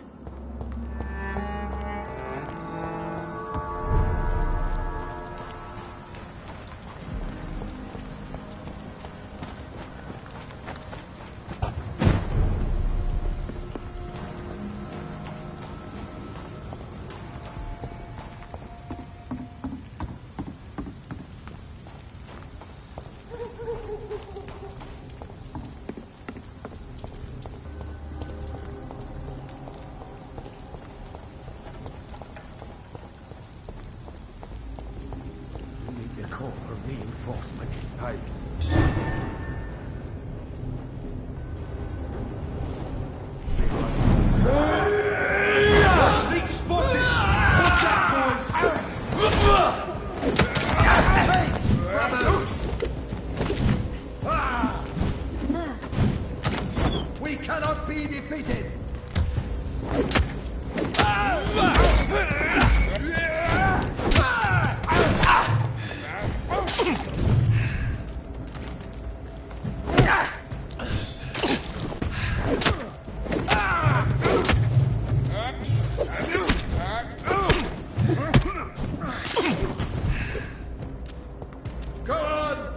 to the shadows!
Mine! I'll take it!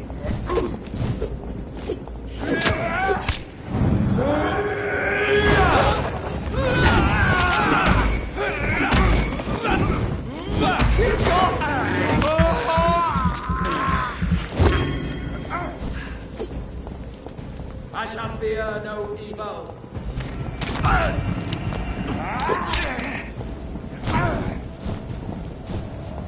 You can't kill me!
Not a safe place right now, sir. Best be moving on.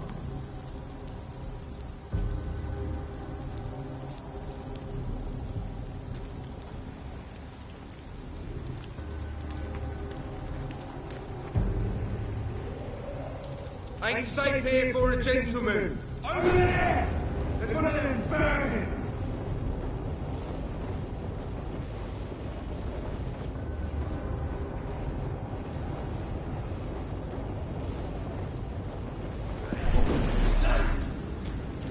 Easy does it, boys.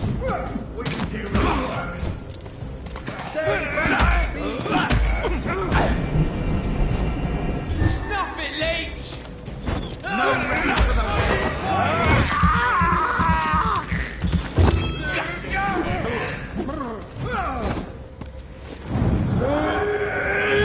taste the leech.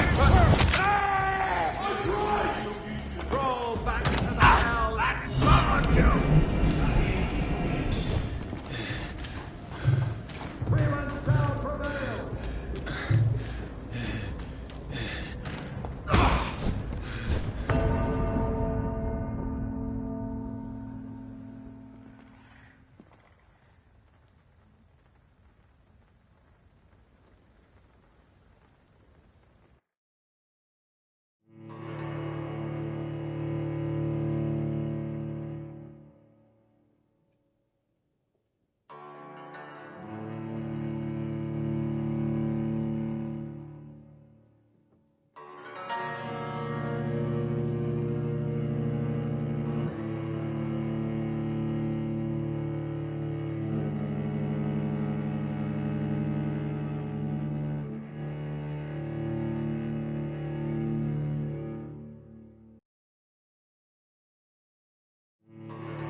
Be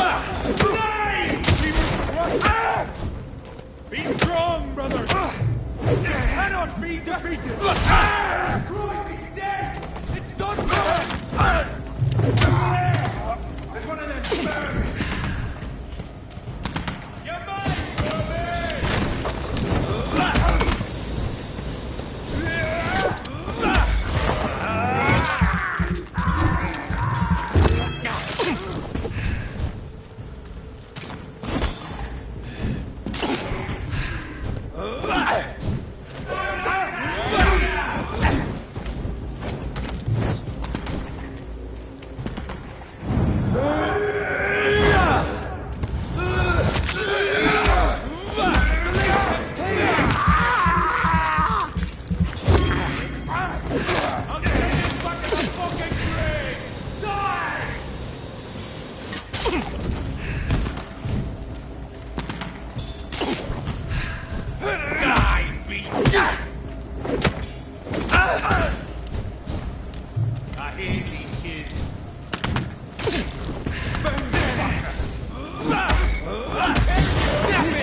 It's locked, all right. That doesn't work.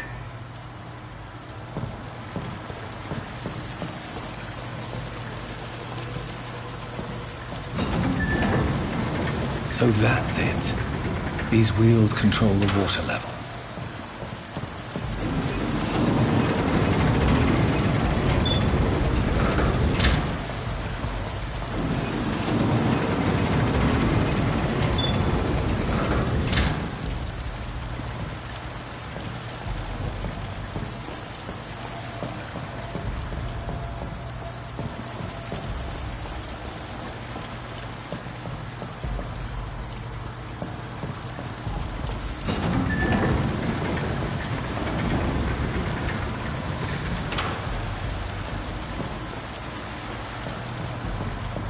That doesn't work.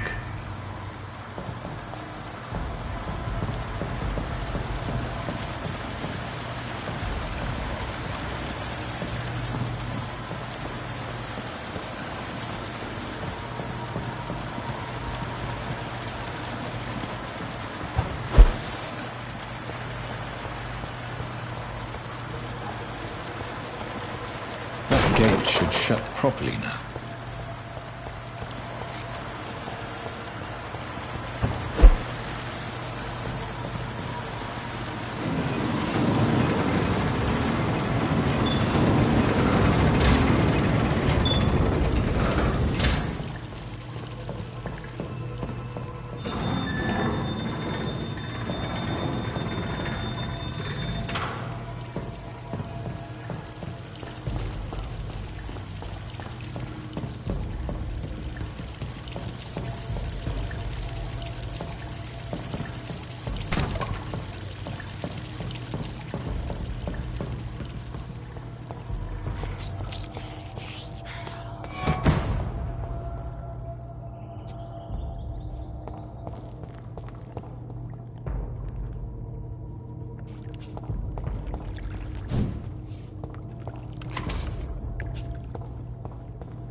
These maggots have escaped the wrath of Ascalon for too long. It is time to purge the sewers of their filth. You again! The one they call the sewer dog. Hold your tongue, newborn, or I'll crush you like a maggot. You've let the beast consume you. Finally! A touch of lucidity. So learn to respect the laws of Ascalon!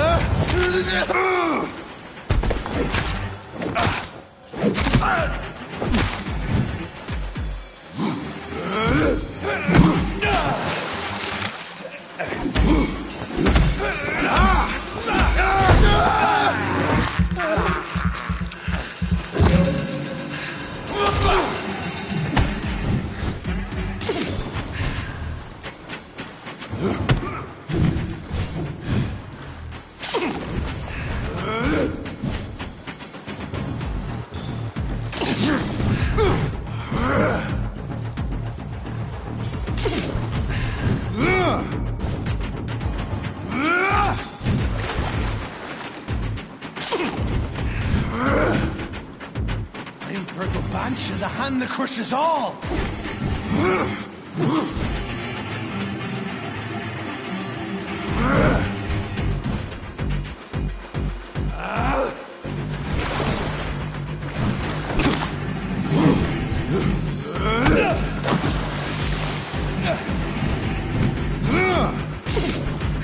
you cannot comprehend!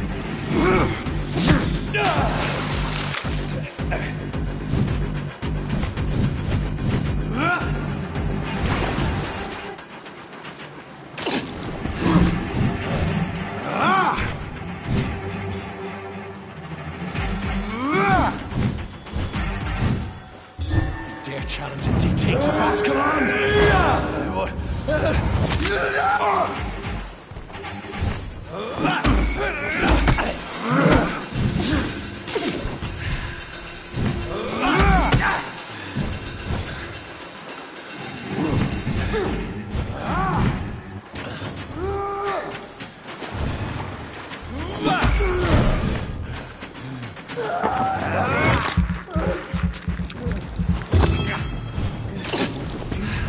I'll slaughter these skulls while singing your name!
You shall learn to respect the laws of Ascalon!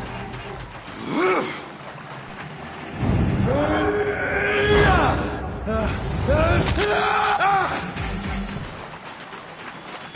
dare challenge the dictates of Ascalon?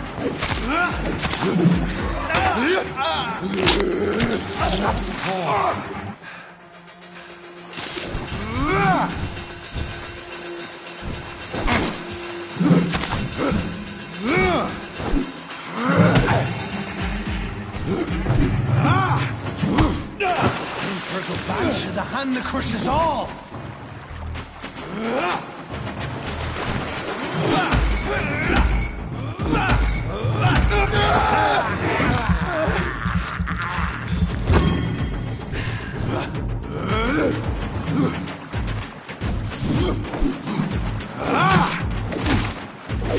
My power you...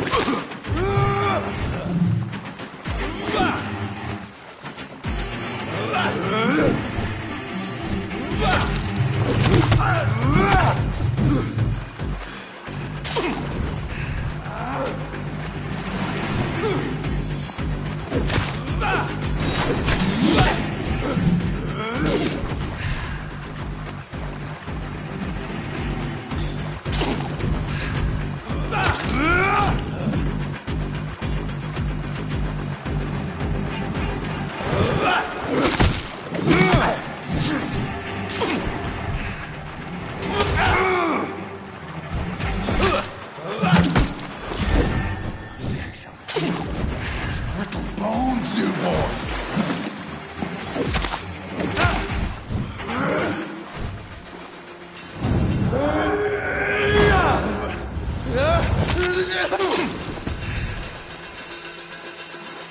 Whence you vanished, I'll slaughter these skulls while singing your name!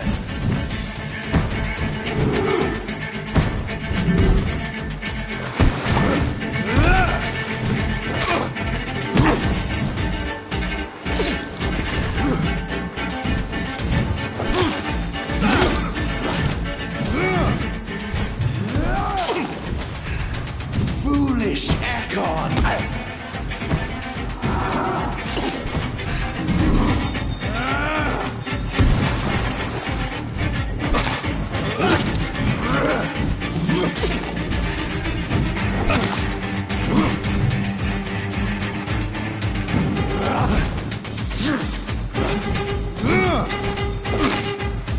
You found your death in me!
To learn to respect the laws of Ascalon!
skulls while singing your name!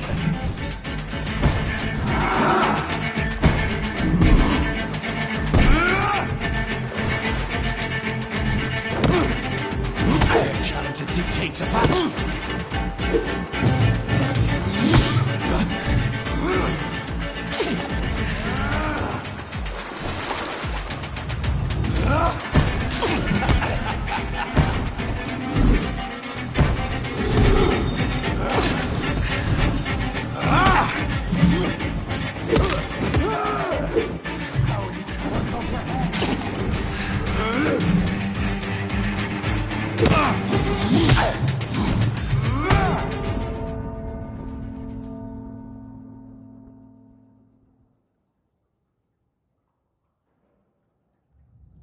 Foolish Ekon!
You shall learn to respect the laws.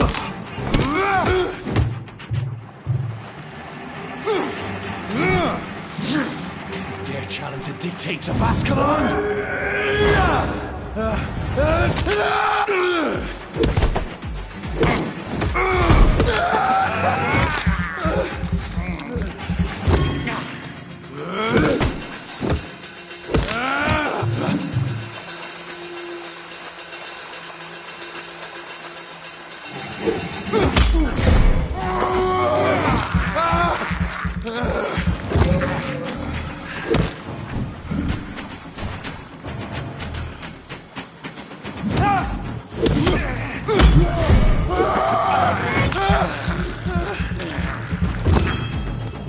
When did you vanish? I'll slaughter these skulls while singing your name!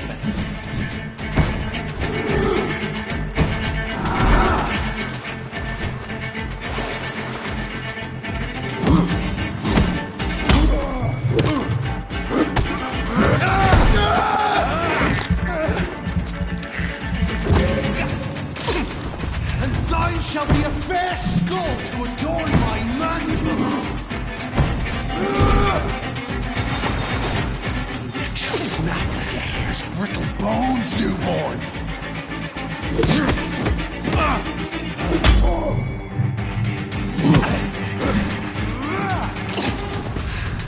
Foolish Ekon!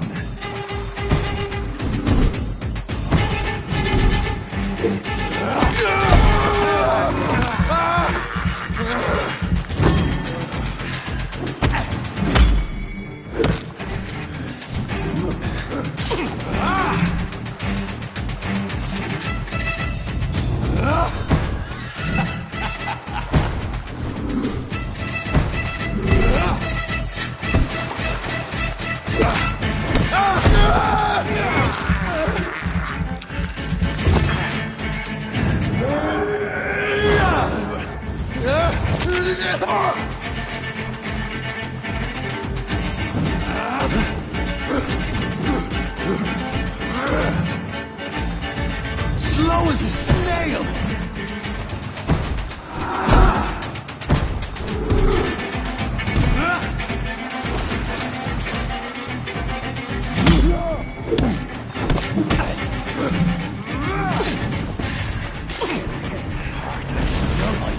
to the pit.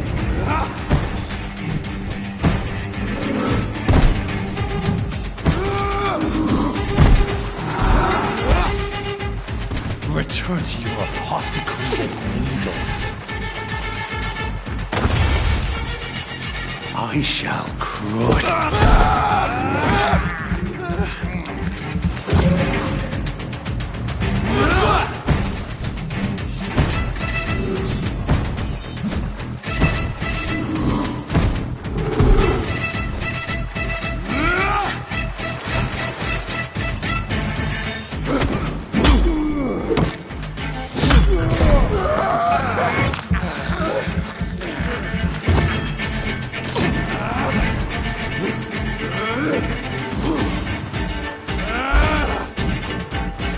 Down, stay down. Your blood is now mine.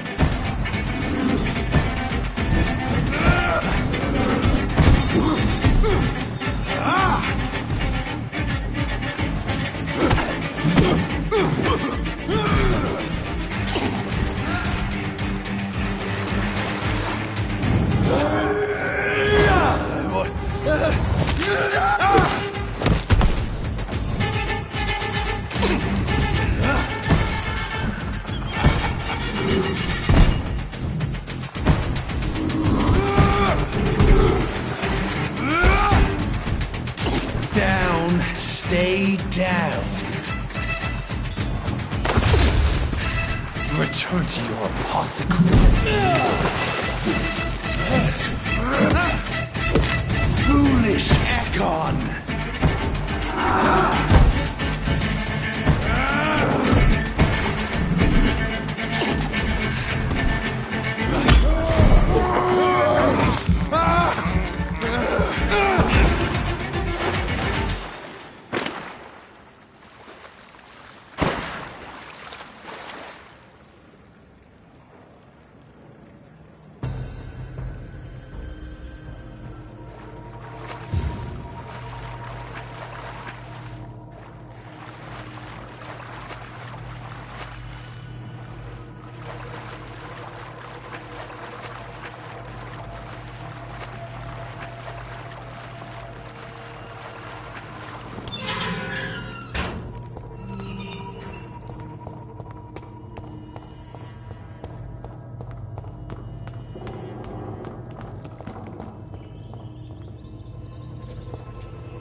How could he have made it this far?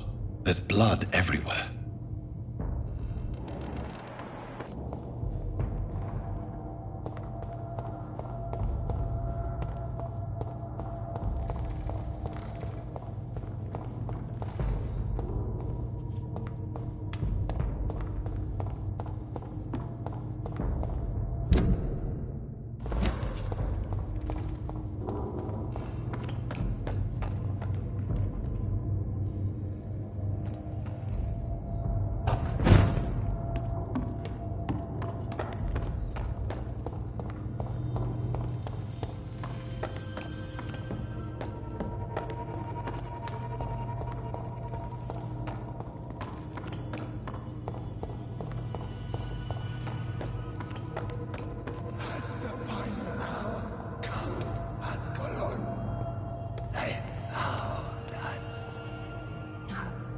Safe we are, still. Drink now. Bless you, Bridget. This isn't the blood of a vampire, but it will quench your thirst.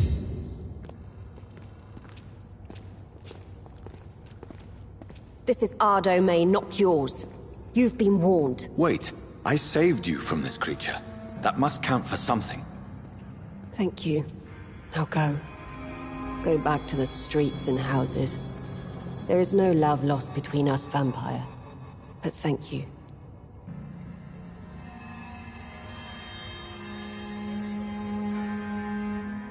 Sean Hampton sent me here.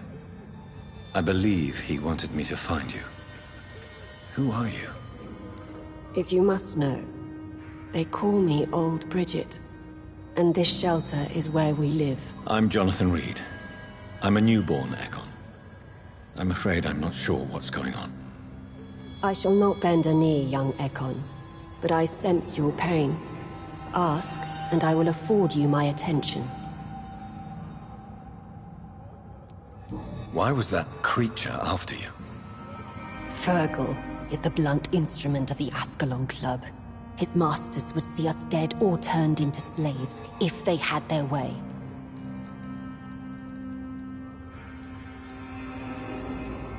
What the hell was that thing? He wasn't an Ekon or a Scout. They are known as Volkod, an ancient offshoot of immortals. Blood drives them, enrages them. What of this Ascalon Club?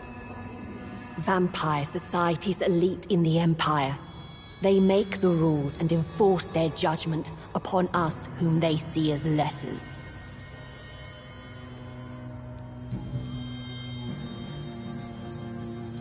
So is it you that Sean Hampton sent me to find? Perhaps. The sad saint was always kind to us. He must trust you if he revealed our location.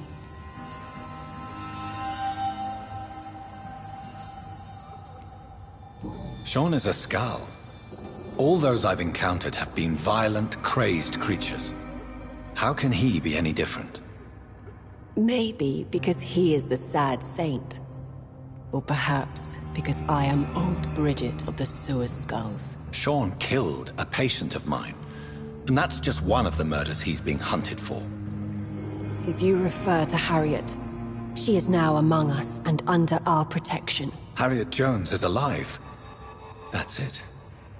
That's the proof Sean wanted me to find. I must talk to her. No. Harriet is not alive. But you can speak to her. I must warn you, she is fragile and may not receive you warmly. I don't understand. She is filled with bile and hate.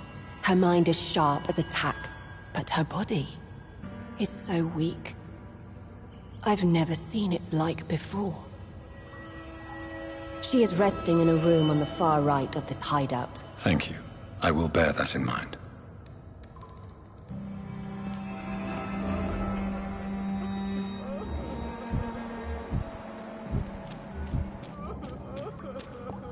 We're at your mercy. Will you end us? We're at your mercy. Will you end us?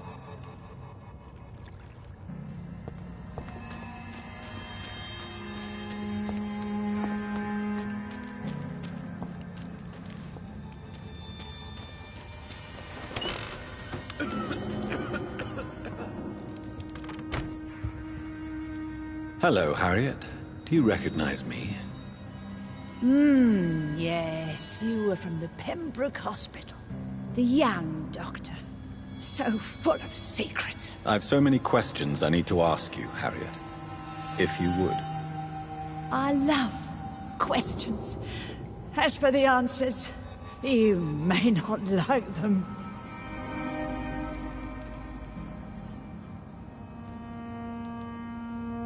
How do you feel? I can't see. I can't move. My body's burning. I feel as if I'm dying over and over again.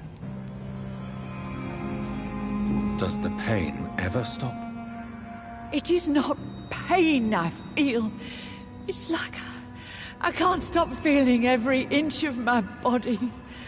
But at the same time, each muscle and bone is the wrong place. Have you tried to eat or drink something? People here tried to feed me, but I'm just not hungry. I don't have the strength. I have a question of the utmost importance to ask. Will you answer? Questions, questions, questions. The good doctor, always searching for answers. Do you remember what you did after leaving the hospital? Did you kill anyone? First, a question from me. You answer first. Very well then. What do you want to know? Are you like me? Are you also dead?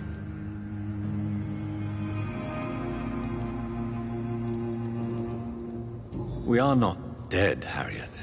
Death no longer pertains to us. We are different.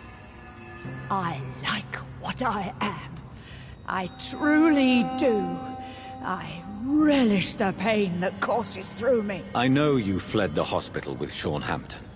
Did you or Sean kill anyone in your flight? Anyone? Try and remember. I will not lie. I wanted blood, and I wanted revenge, and Sean pulled me from it, brought me here instead. But the shadows heard my prayers. The shadows killed that bastard. Shadows? Tell me what you saw. The shadows, they heard me and answered. Something in the deep darkness, quick, deadly. It asked me if I wanted revenge. I answered, yes. And these shadows, this presence, do you still hear it? Was it a vampire? Did Sean see it? It spoke only to me, and now it is silent, but it is born of hatred. And it will kill again. And it hates you, Doctor. Oh, it hates you. What makes you say that? It whispered your name, Dr. Reed. It wanted to know who you were and where you went. Questions about me? What did you say? Nothing, Doctor. I said nothing. There was nothing it didn't already know. Oh, I'm tired now.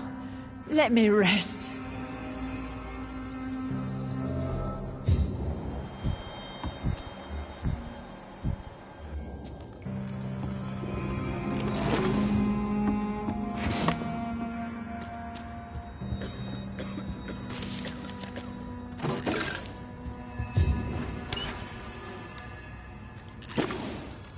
Have you found the answers you were looking for, young Ekon? There is too much left unanswered. So many questions. Get to know us, spend time with us, and I may be willing to answer more questions. What manner of creature is Harriet? She is different from everyone else. I really don't know. I'm not even certain she is a skull. I've no idea as to what blood made her. What is a skull, in fact, in your honest opinion? The progeny of a vampire, disavowed by her maker. Perhaps a fruitless branch of a noble tree. A word used to enslave us. I cannot say. You mentioned that vampire blood has tremendous potency. You believe it to be stronger than your own? The vampire's sweet blood. That rich, dark wine that we crave. For it made us, and it can sustain us. I thank you for your time, madam. I must go back to Sean Hampton now. Your kindness has been ample payment, Ekon. To protect us, I'll close the access to our hideout, but you can use our shortcut to reach Mr. Hampton's shelter. Just follow the arrows. Thank you, old Bridget. I hope we'll meet again.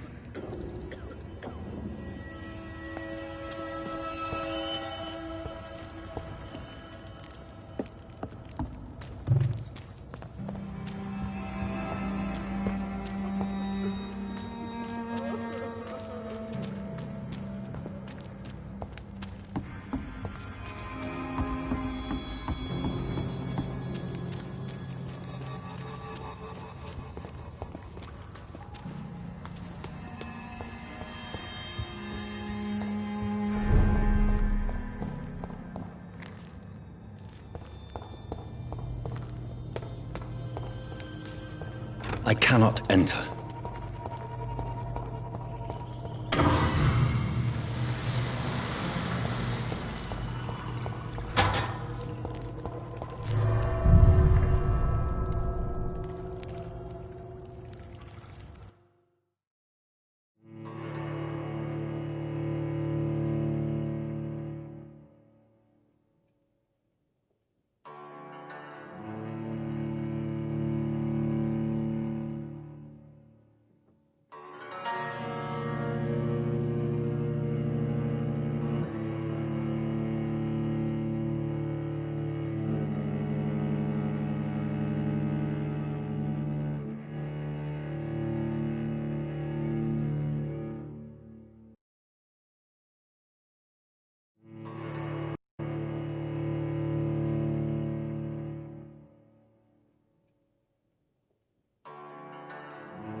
Welcome back, Dr. Reed. Would you like to take communion with me now? Sean, are you eating raw flesh? It is the sacred flesh of the mortal lamb. Our Lord's bountiful transmutation for the sustenance of his believers.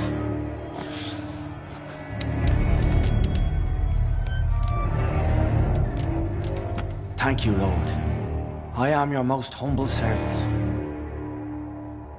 So, true to your word, you waited for my return. I told you, Dr. Reed, I was a man to be trusted.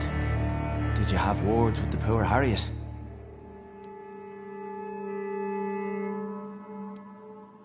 You make no distinction between the living and the scars, do you? We are God's children, Dr. Reed, one and all, and he's determined to save us. Harriet, Miss Jones, has been behaving in a most violent manner. She's going to need special attention.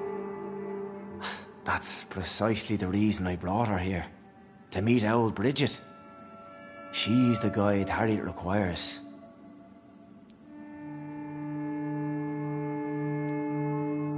Harriet is possessed by her hatred. You cannot let her roam free. She's dangerous. She has joined her own kind, Doctor. Old Bridget is a saint to the younger Scals, guiding them to salvation and peaceful existence. I believe I've learned all I need to know. I'm certain you've killed no one, but one day I believe you'll cross the line. Logic is a false prophet. Faith is the only path to salvation. What do you mean? We have been blessed with God's eternity. We are the instruments of his divine will. We shall feed the hungry forever and ever. Amen.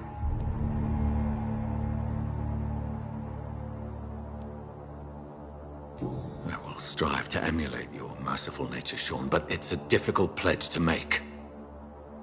Give yourself over to God, Doctor. Expel your urges and kneel before the Lord in praise. These urges... You know the hunger will never be satisfied. I've come to embrace the everlasting craving. I have sworn to feed only upon the flesh of the dead. It is now my sacrament. Take, eat. This is my body. So saith the Lord.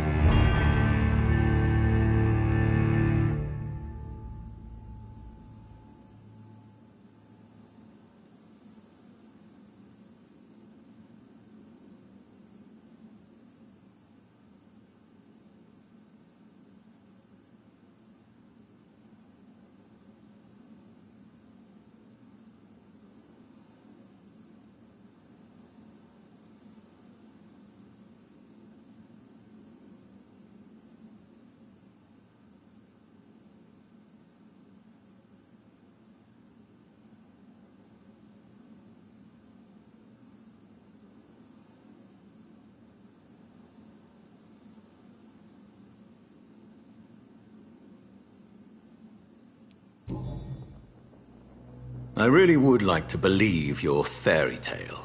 The good ghoul feeding upon the flesh of the dead. But I'm all out of innocence. Do you question my faith, Dr. Reed? Do you remember William? Oh, how his admiration for you was exceeded only by his hunger. May his soul rest in peace. A night will come, and you will suffer the same hunger. Someone who trusts you completely. A friend will die, never to wake. You confuse your voracious appetite with my itchy hunger. I would never kill a friend, nor an innocent. I believe you've discovered our defining difference. No! I did...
Another corpse thrown in the streets.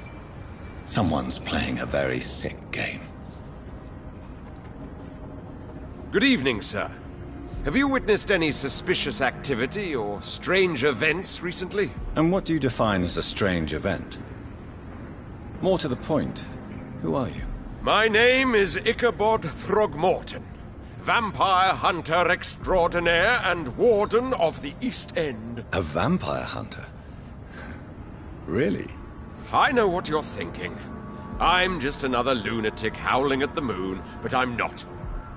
The bloodsuckers exist, and they're close. Mr. Throgmorton, I'm Dr. Jonathan Reed. I'd like to hear more about these vampires you're hunting. A man of science? Well, I'll be glad to enlighten you.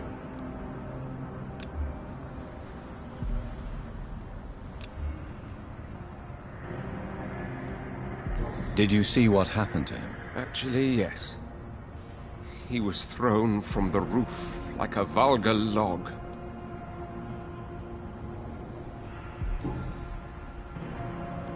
Did you see what happened to him? Why is it that... You didn't... Who? Goodbye. And...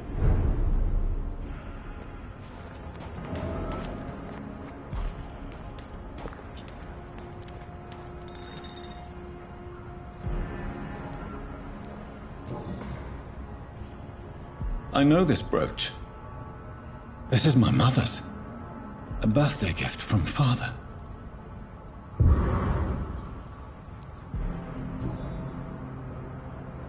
"29 Pretty Orchard Street. That's near Poplar's district. Why would this man carry off my mother's brooch? I must go there.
some of this?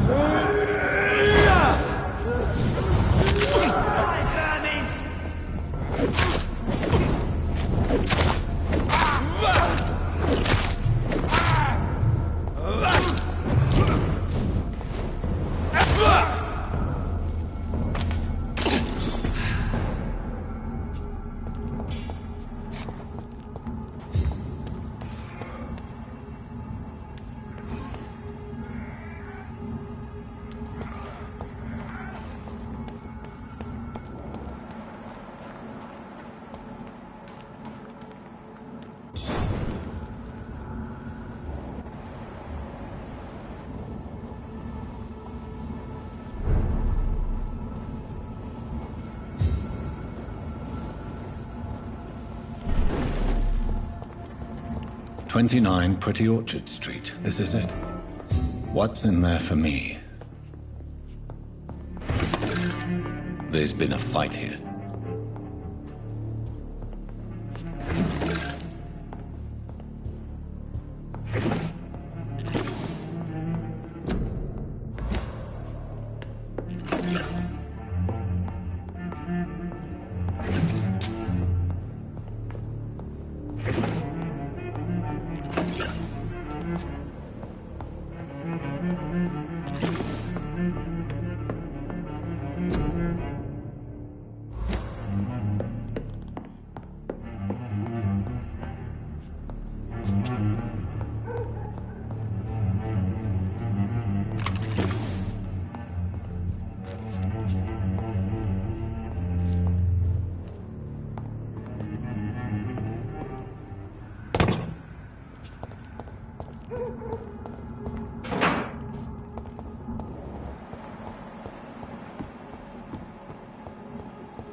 I said stay away. Steady, boys.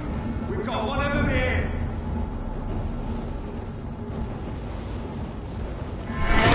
Beast that!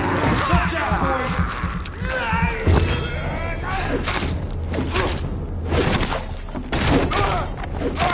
Oh, Christ!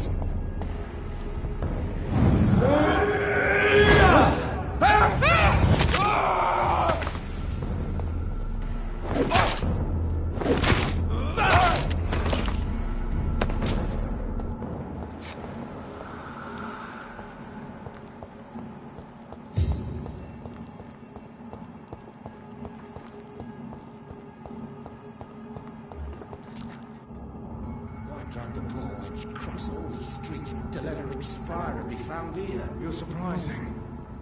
Occasionally, you make a good point. How's that? We're being misled.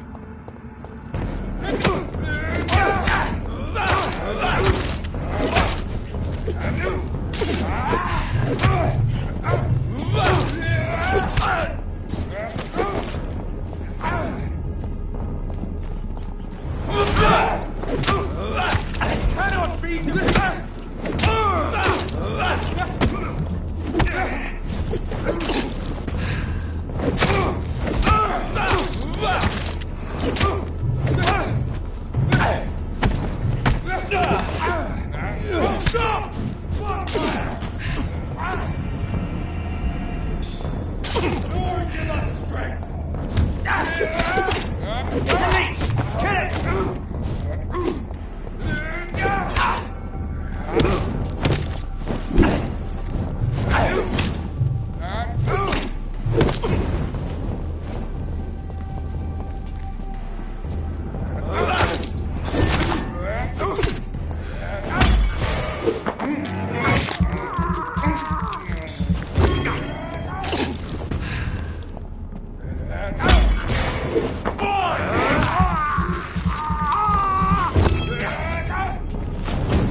The marks on this woman's neck were made by the fangs of a vampire.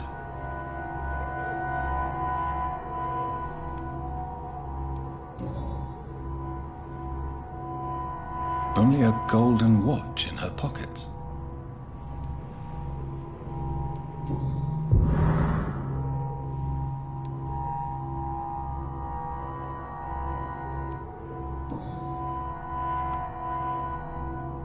Her shoes and clothes are quite worn out.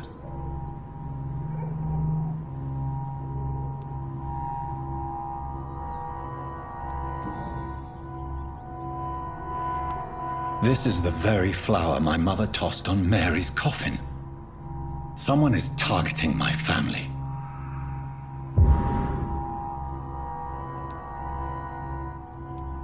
I see you.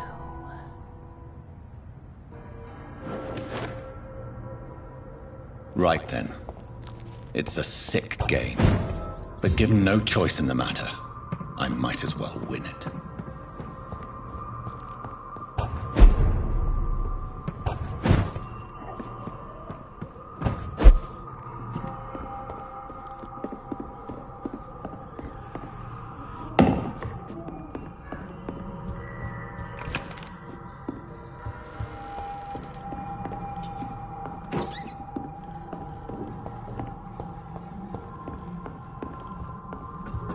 Jonathan! What was that?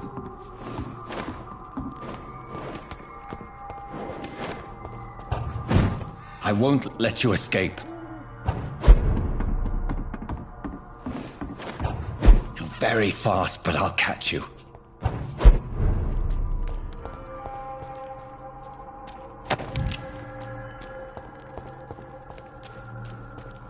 They've all been butchered.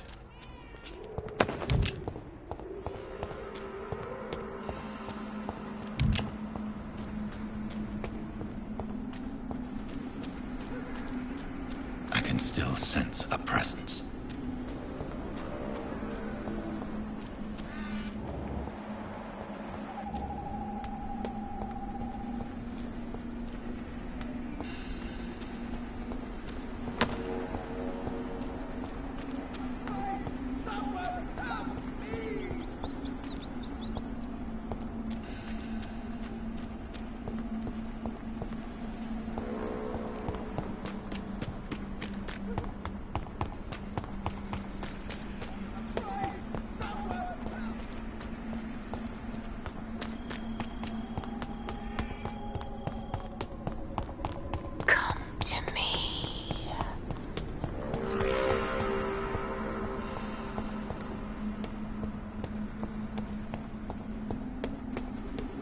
I feel someone's eyes upon my neck.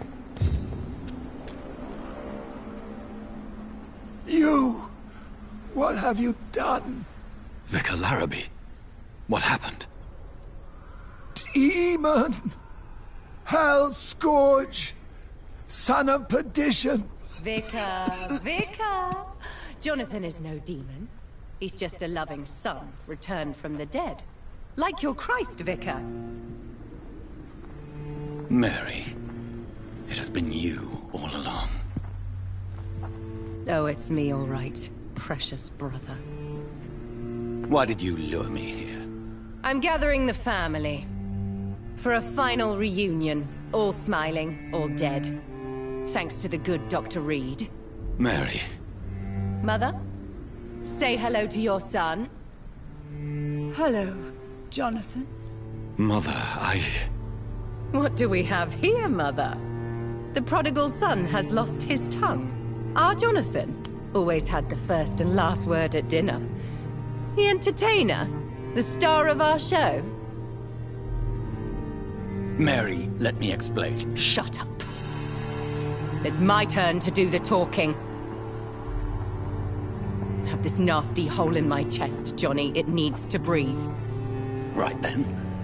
Speak. My prayers went so long without an answer. My husband killed in France. My child carried away by the flu. My brother promising to return in his letters, then disappearing in thin air. I went from hospital to hospital, cemetery to cemetery, grave to grave. I've lifted every stone in London, searching for an end to the nightmare. And there you were, in front of me, on a dark pier. It was the hunger. You know it now as well. The joy to have finally found you. I longed for your arms, a final happy ending to so much tragedy, to tell me all would be well again. As you did when we were children. It was this filthy dock where you greeted your sister. I dug a tunnel from my grave with my fingers and teeth.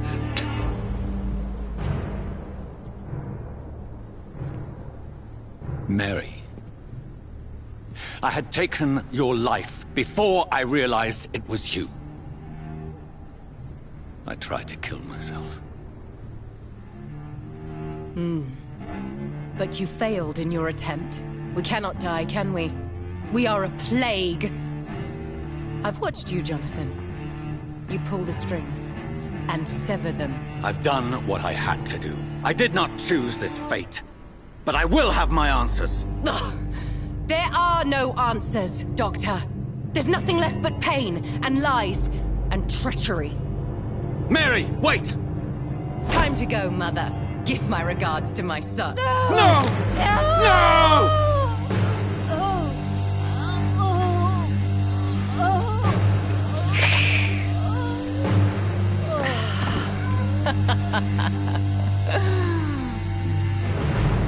This is what I do to those I cherish. Can you imagine what I've in mind for you? I'll destroy you! Finally, we hear the truth! Dr. Reed, admit it. You're a monster who takes joy in killing, who relishes the chase, the secrecy of it all. I'm still a scientist. I shall find a cure for this madness. You lie to yourself. Confess your sins. Over the slaughtered corpse of our mother! Are those tears, brother dear?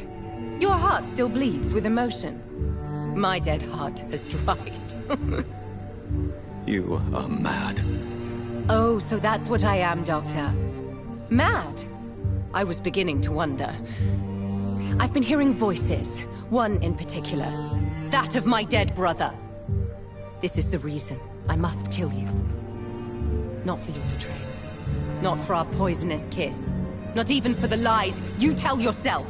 No. It's so that smooth and wicked voice will stop ringing in my head! I cannot let you kill again, Mary.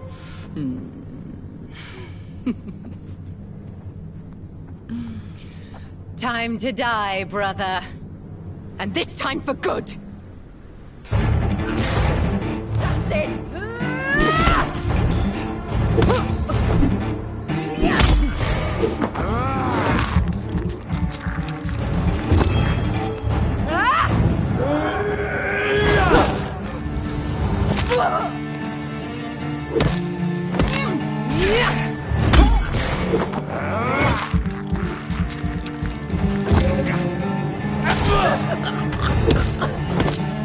You killed me! What have you done?